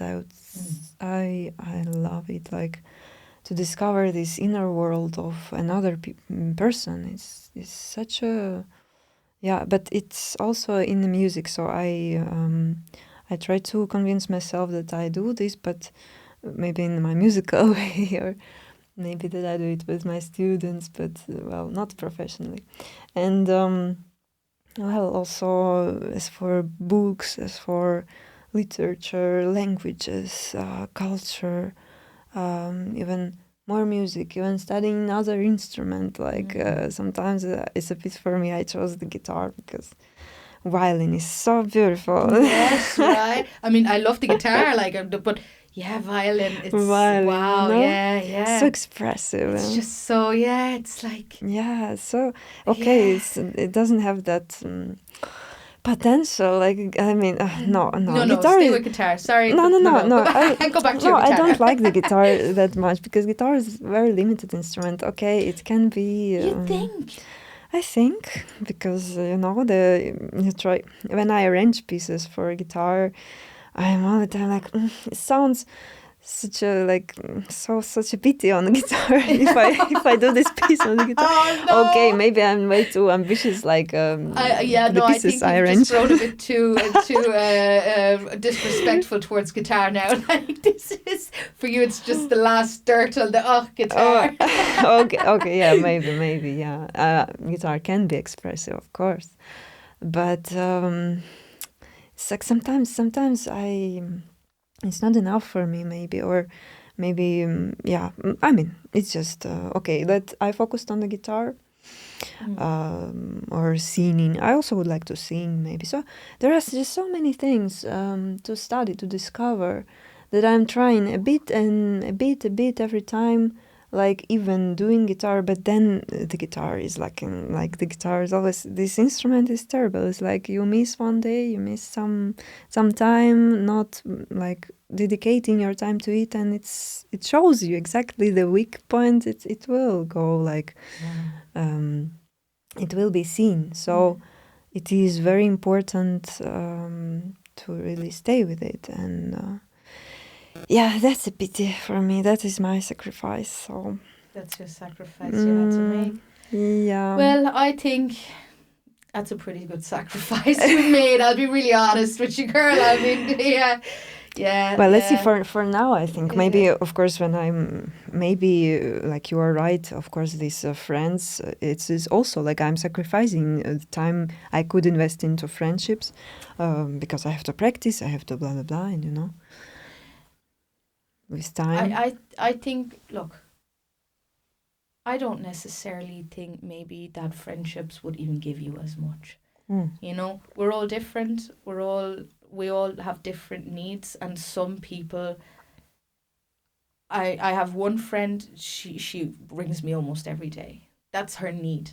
She needs that. That's the kind of friendship that she needs in her life. And then I have a friend who I consider an extremely close friend who lives in another country, who I speak to maybe, okay, the contact's got up a bit more, but maybe once every 3 months. Mm-hmm.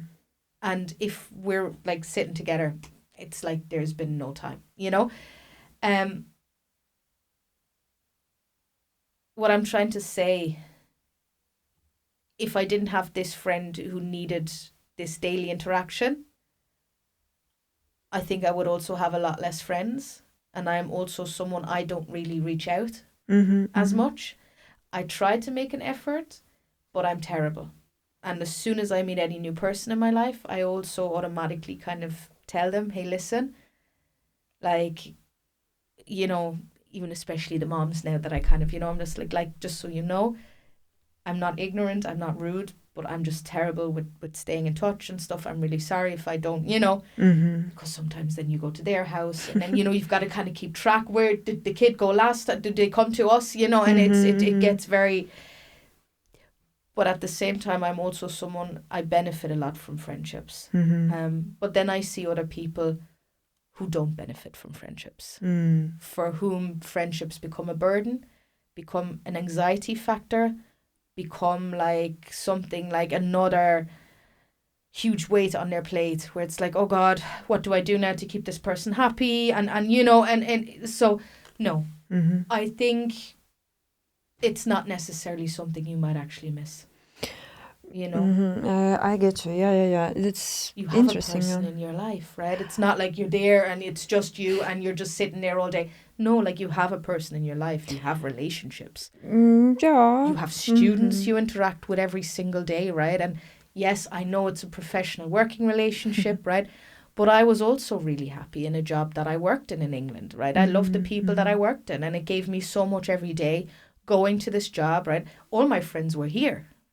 Those were just work colleagues who kind of became friends. Is loose, right? We didn't do much outside of work, so work colleagues. But still, that was enough. Yeah, I see. You know, so yeah, if that's the height, then I think you're fine. Yeah, but people can be annoying. Oh yeah. You know, I was thinking what you said about the podcast, like you started and some people gave you support, right? And I think that was important. And there are these kind of people like you who really need this from outside, the support. And this is what I also had my online course. I've been trying to make it again, but it takes time, which I don't have. So yeah, no problem. Yeah, so always comes back to that one. yeah, again. So my point was that one should always interview students, and then I'm always asking, like, is it important for you to get the support from outside, that I as a teacher tell you what, like, look, this what's very good, that I track your progress and that I encourage you, no?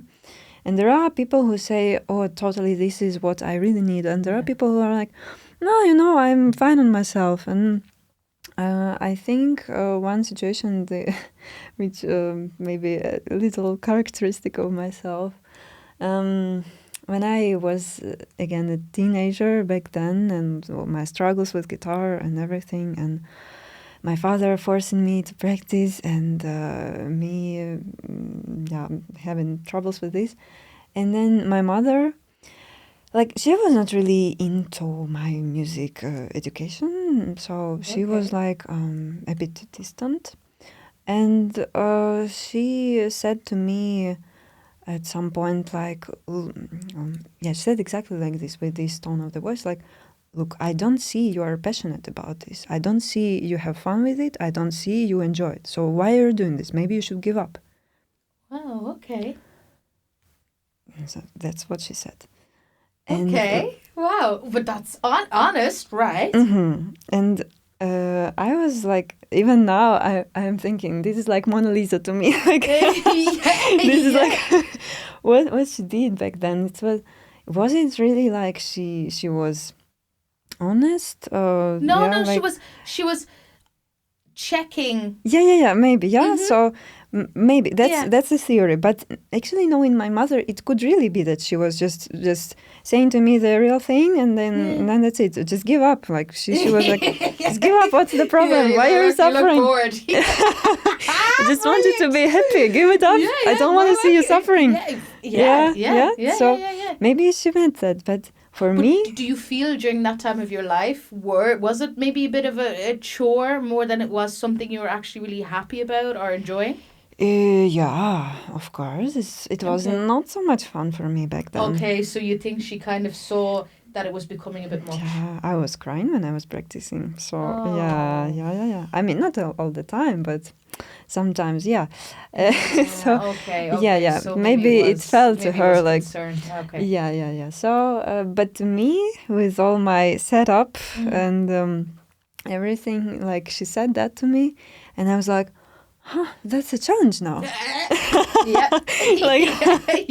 Now you're challenging me. Yeah. So, and then I really, that was that change moment, like, oh no, I don't want to give up. Hey, what are you saying? No.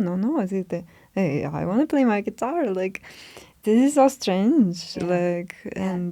And it happened then with other people. Like sometimes people have been saying to me, like, even why do you? And then I'm like, you are playing a dangerous game with me. My grandma's the same. Yeah. I remember, a couple of years ago, I was over on holidays and we were sitting upstairs and we were talking. And I remember she just looked at me. And I'm pretty sure she had her arms a little bit like this as well. And she just looked at me and she was like, it's really a shame. And I was like, go on, what's a shame? All these years we put into your creative education, all the courses we sent you to, all the musical instruments you learned. And now you're sitting here and what are you doing with it? Nothing. Nothing is what you're doing. Wow. And I'm like... That's tough. Life's unfair, Nan, right? Oh my God. Did you miss something? I don't know. Yeah. Have you not seen what I had going on? Wow. Uh-huh. And I just felt super attacked by that. Like super, super attacked. And in a way, the reason why I felt so attacked was not because she was saying something and she was, basically disappointed in me. I don't really care about that aspect because I know she loves me and she wouldn't be disappointed in me. It was more of the fact that was something that I was judging myself for. Mm-hmm. It was something that I felt so strongly about myself. Like, how did I end up in this corporate world?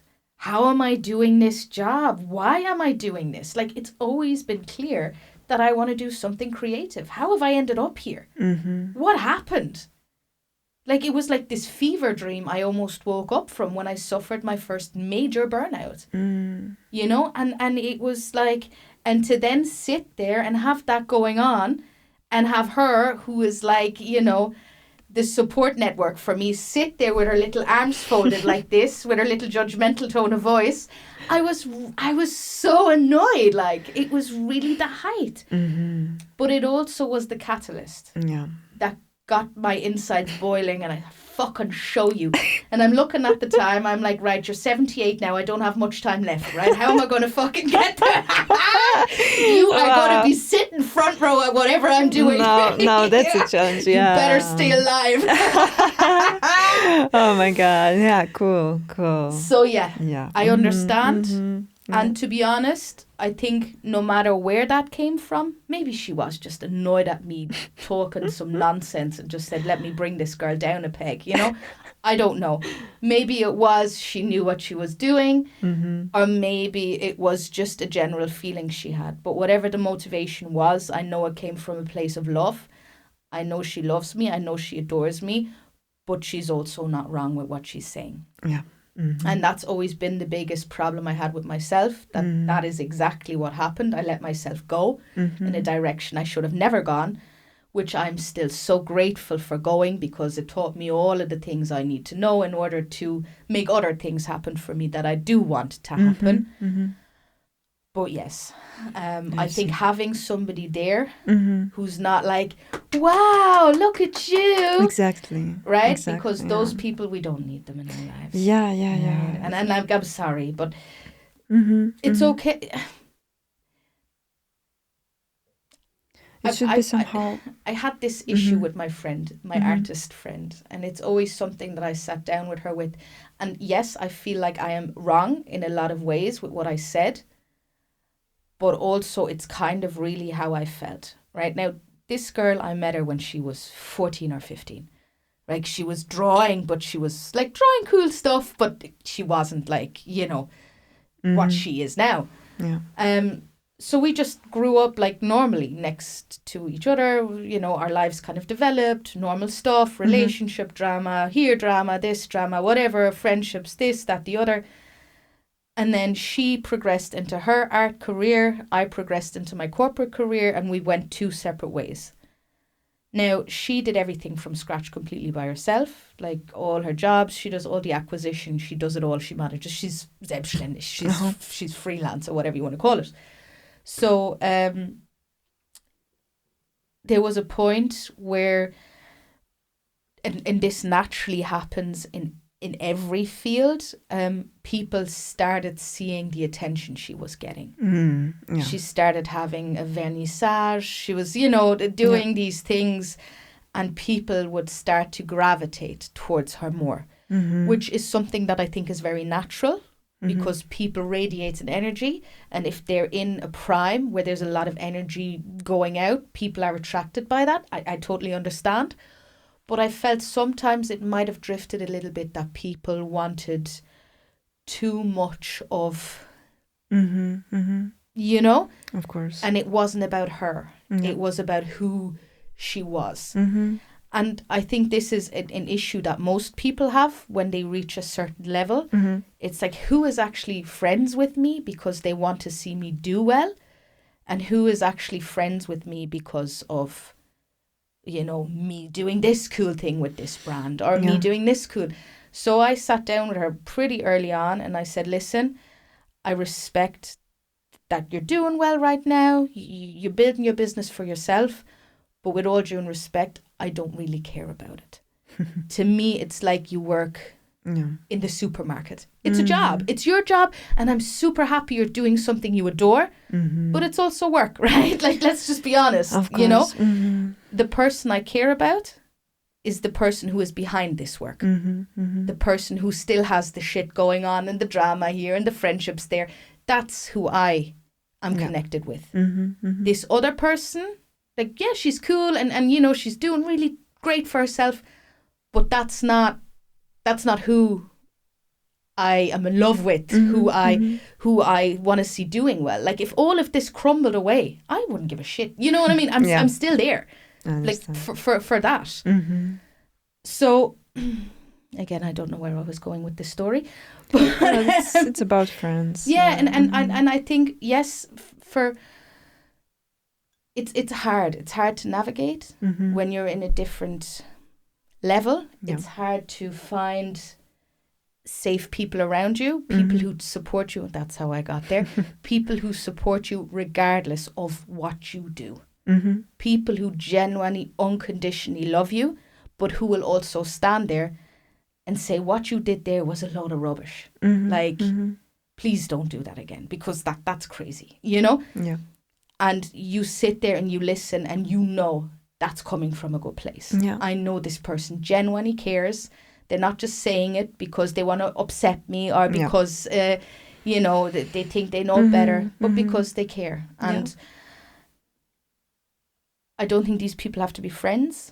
I think we can find them in our parents. We can find them in our other relatives. We can even find them in a mentor. We can find them in one of our teachers. You know, somebody that is... Sure. Genuinely cares. And I think that's what's important, having a connection with somebody who genuinely cares. Maybe it's your boyfriend, you know, and the rest is history. Where can I see you play? This is what I want to know now. Where am I seeing you live? Where am I feeling the energy, getting the vibes? That's where we are getting to the point of organizing concerts in Germany. Quick question. Yeah.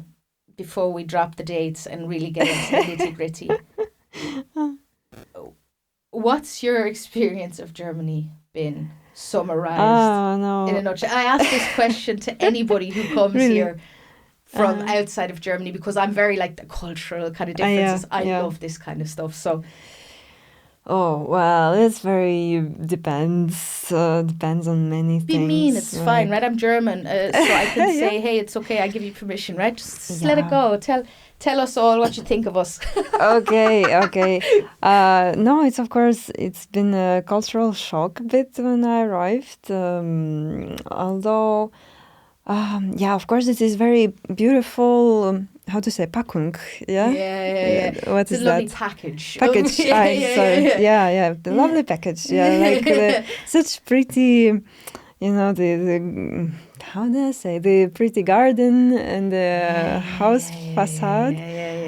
But then there's something lacking for me in people. I also like to be around passionate people, and oh my God, yes.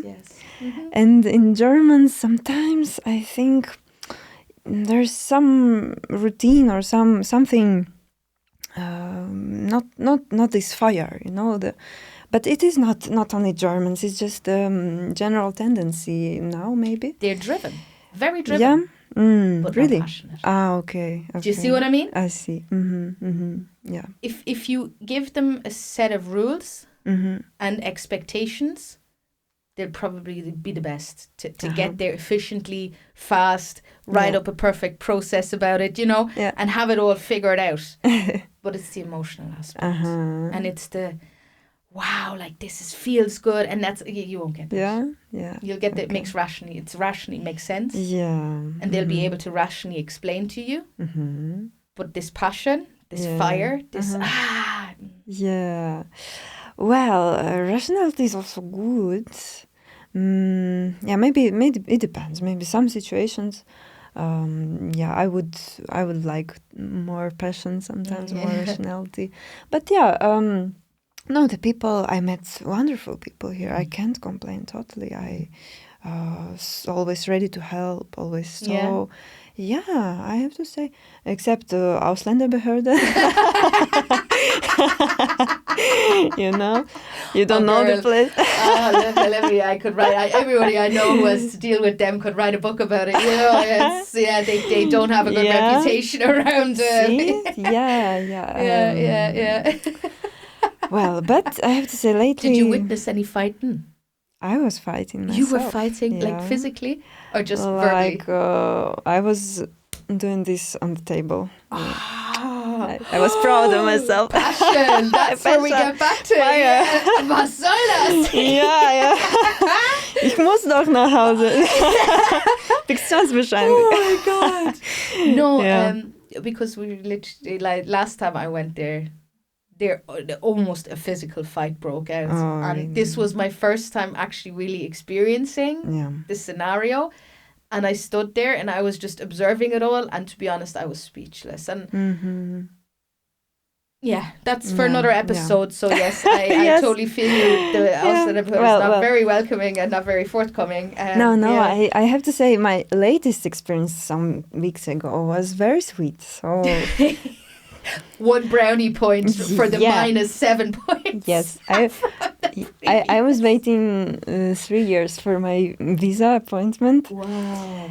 And I got it, and it was nice. 3 years. Yeah, since December 21, and now I got it. Oh, well, word on the street is Ukrainians get everything right away. Yeah. Here we go. Go. Well, I have to say I was not really suffering because of this, but it's really my friend who's Ukrainian with really? her passport. I mean, this whole situation was really beneficial for her. Like, she profited from the entire situation in a way, But I understand the frustrations and seeing, what that's done as well for her family coming over and how life and integration. Look, I guess for you came here, you had a goal, there was a purpose. But for a lot of these people, they've just been displaced. It's different. They don't want to be here, And that's just the reality. Yeah. We're putting it all like, they're blessed to come in. No, they're not. They don't want to be here. They want to be at home with their family and friends. Of course. Not this place, please. You know what I mean? Yeah. There's no 105 Quadratmeter Wohnung that's going to, make this any less painful. So Totally. Yeah, I mean, but yeah, back to when are you playing? Tell me. I want to know. I'm going to be there. Okay, when I'm playing, there will be announcement in my Instagram for sure. But it comes a little bit spontaneous, unfortunately. I don't have like this big schedule for the next year, you know? No, that's better. So, I like it this way because if you have to plan next year, I don't know what I'm doing next year. I want someone to tell me what I'm doing like tomorrow. So I'm playing tomorrow. Okay, cool. No, it's not like that, but maybe like 1 week in advance or something. When I have a website, maybe it's easier to track. But also, I actually don't like to invite my friends to my concerts. So I'm sorry, but like this just gonna be that way. Like I'll hide somewhere in the corner. Pretend I'm not there. No, because for me, like that's just I love to see that. You know, I love to. I love to visit all my friends, watch what they do at work. You know, I just think it's fascinating. No, for sure, I'm going to have the Abschlusskonzert, which is going to be big. So, but it's in summer, so you have time. I'll be there for sure, 100%. Oh, thank you. And I'm going to keep an eye. I continue keeping an eye on what you're doing. Likewise. I Thank you. absolutely adore what you do. Thank you. I think it's mind-blowing. I've been going around with my little phone showing everyone. Like, look, this girl's coming. Come to chat with me. They're like, wow. I'm like, I know, right? Thank you. Thank you. So, again, I absolutely adore it. And I'm really happy that you approached my announcement, which was very dodgy, and I fully respect that you were like, right, I'm gonna come because I know right now it's also it's limbo. Like you don't know what you're signing up for. You know what I mean? Right. You're thank right you. at the Thank start you of lots my for journey. trusting. And it was my pleasure, of course. And thank you for inviting. As soon as I saw your message, I'm like, this is kind of what I've been waiting for. You know? So okay. Yeah, because look, I don't just. For me, it's more than just like getting anyone, you know, and this is why for me the phone call is also important to just see like, is there like a vibe? Is there something there? You know what I mean? Can I even speak to this person? Or am I like, you know, and certain subjects I just wouldn't have much to kind of say to or maybe interest in. So, you know, when you came along, it was absolutely, it screamed, yes, this is interesting. Yeah. Thank you. Überraschungsei. Oh, funny expression. And I'd love to have you back for sure whenever you have a good time. I think we still have so much to talk about. I don't even think we covered much, you know. I am a bit of, you know, this is my, how do you say this, start time. So you want to know about myself, I will tell you. Yes. No, because I really find it interesting, and there are definitely a lot of subjects that can be covered within this topic, and you know, especially psychology. I'm someone who adores psychology as well. It's my field that I would love to study and go into, and I still have it on my radar, and I know it's going to happen one day. Yeah, but, you're very empathic, so I think. Thank you. Yeah, I try to be. Sometimes I find it hard. I'm very schadenfroh. That's my problem. Schadenfroh. Oh, I don't know what's that. You don't know that? Schadenfroh. Oh. Schadenfroh is like the damage, happy for being damaged, really? Oh my God. It's a German word. Schadenfroh. Schadenfroh. That only exists in German. Wow. Like, there is no translation for this word. Schadenfroh. And it's basically if you get joy and pleasure out of other people. Like, Oh, no. And there's a reason why Germans have this word. Because as a nation, we are very schadenfroh. It's like, you know, a person like, you know, maybe complains about, this guy, you know, this car, and he's on a bike and he's like, and then he crashes into like a pole and he falls down, you know, we're like, well, you know, okay. That's schadenfroh. I see. Yeah, I think in Ukraine, I know that in Portugal they also have this, so it's normal. It's, that's what we have, and I have that. That's my mantra, schadenfroh.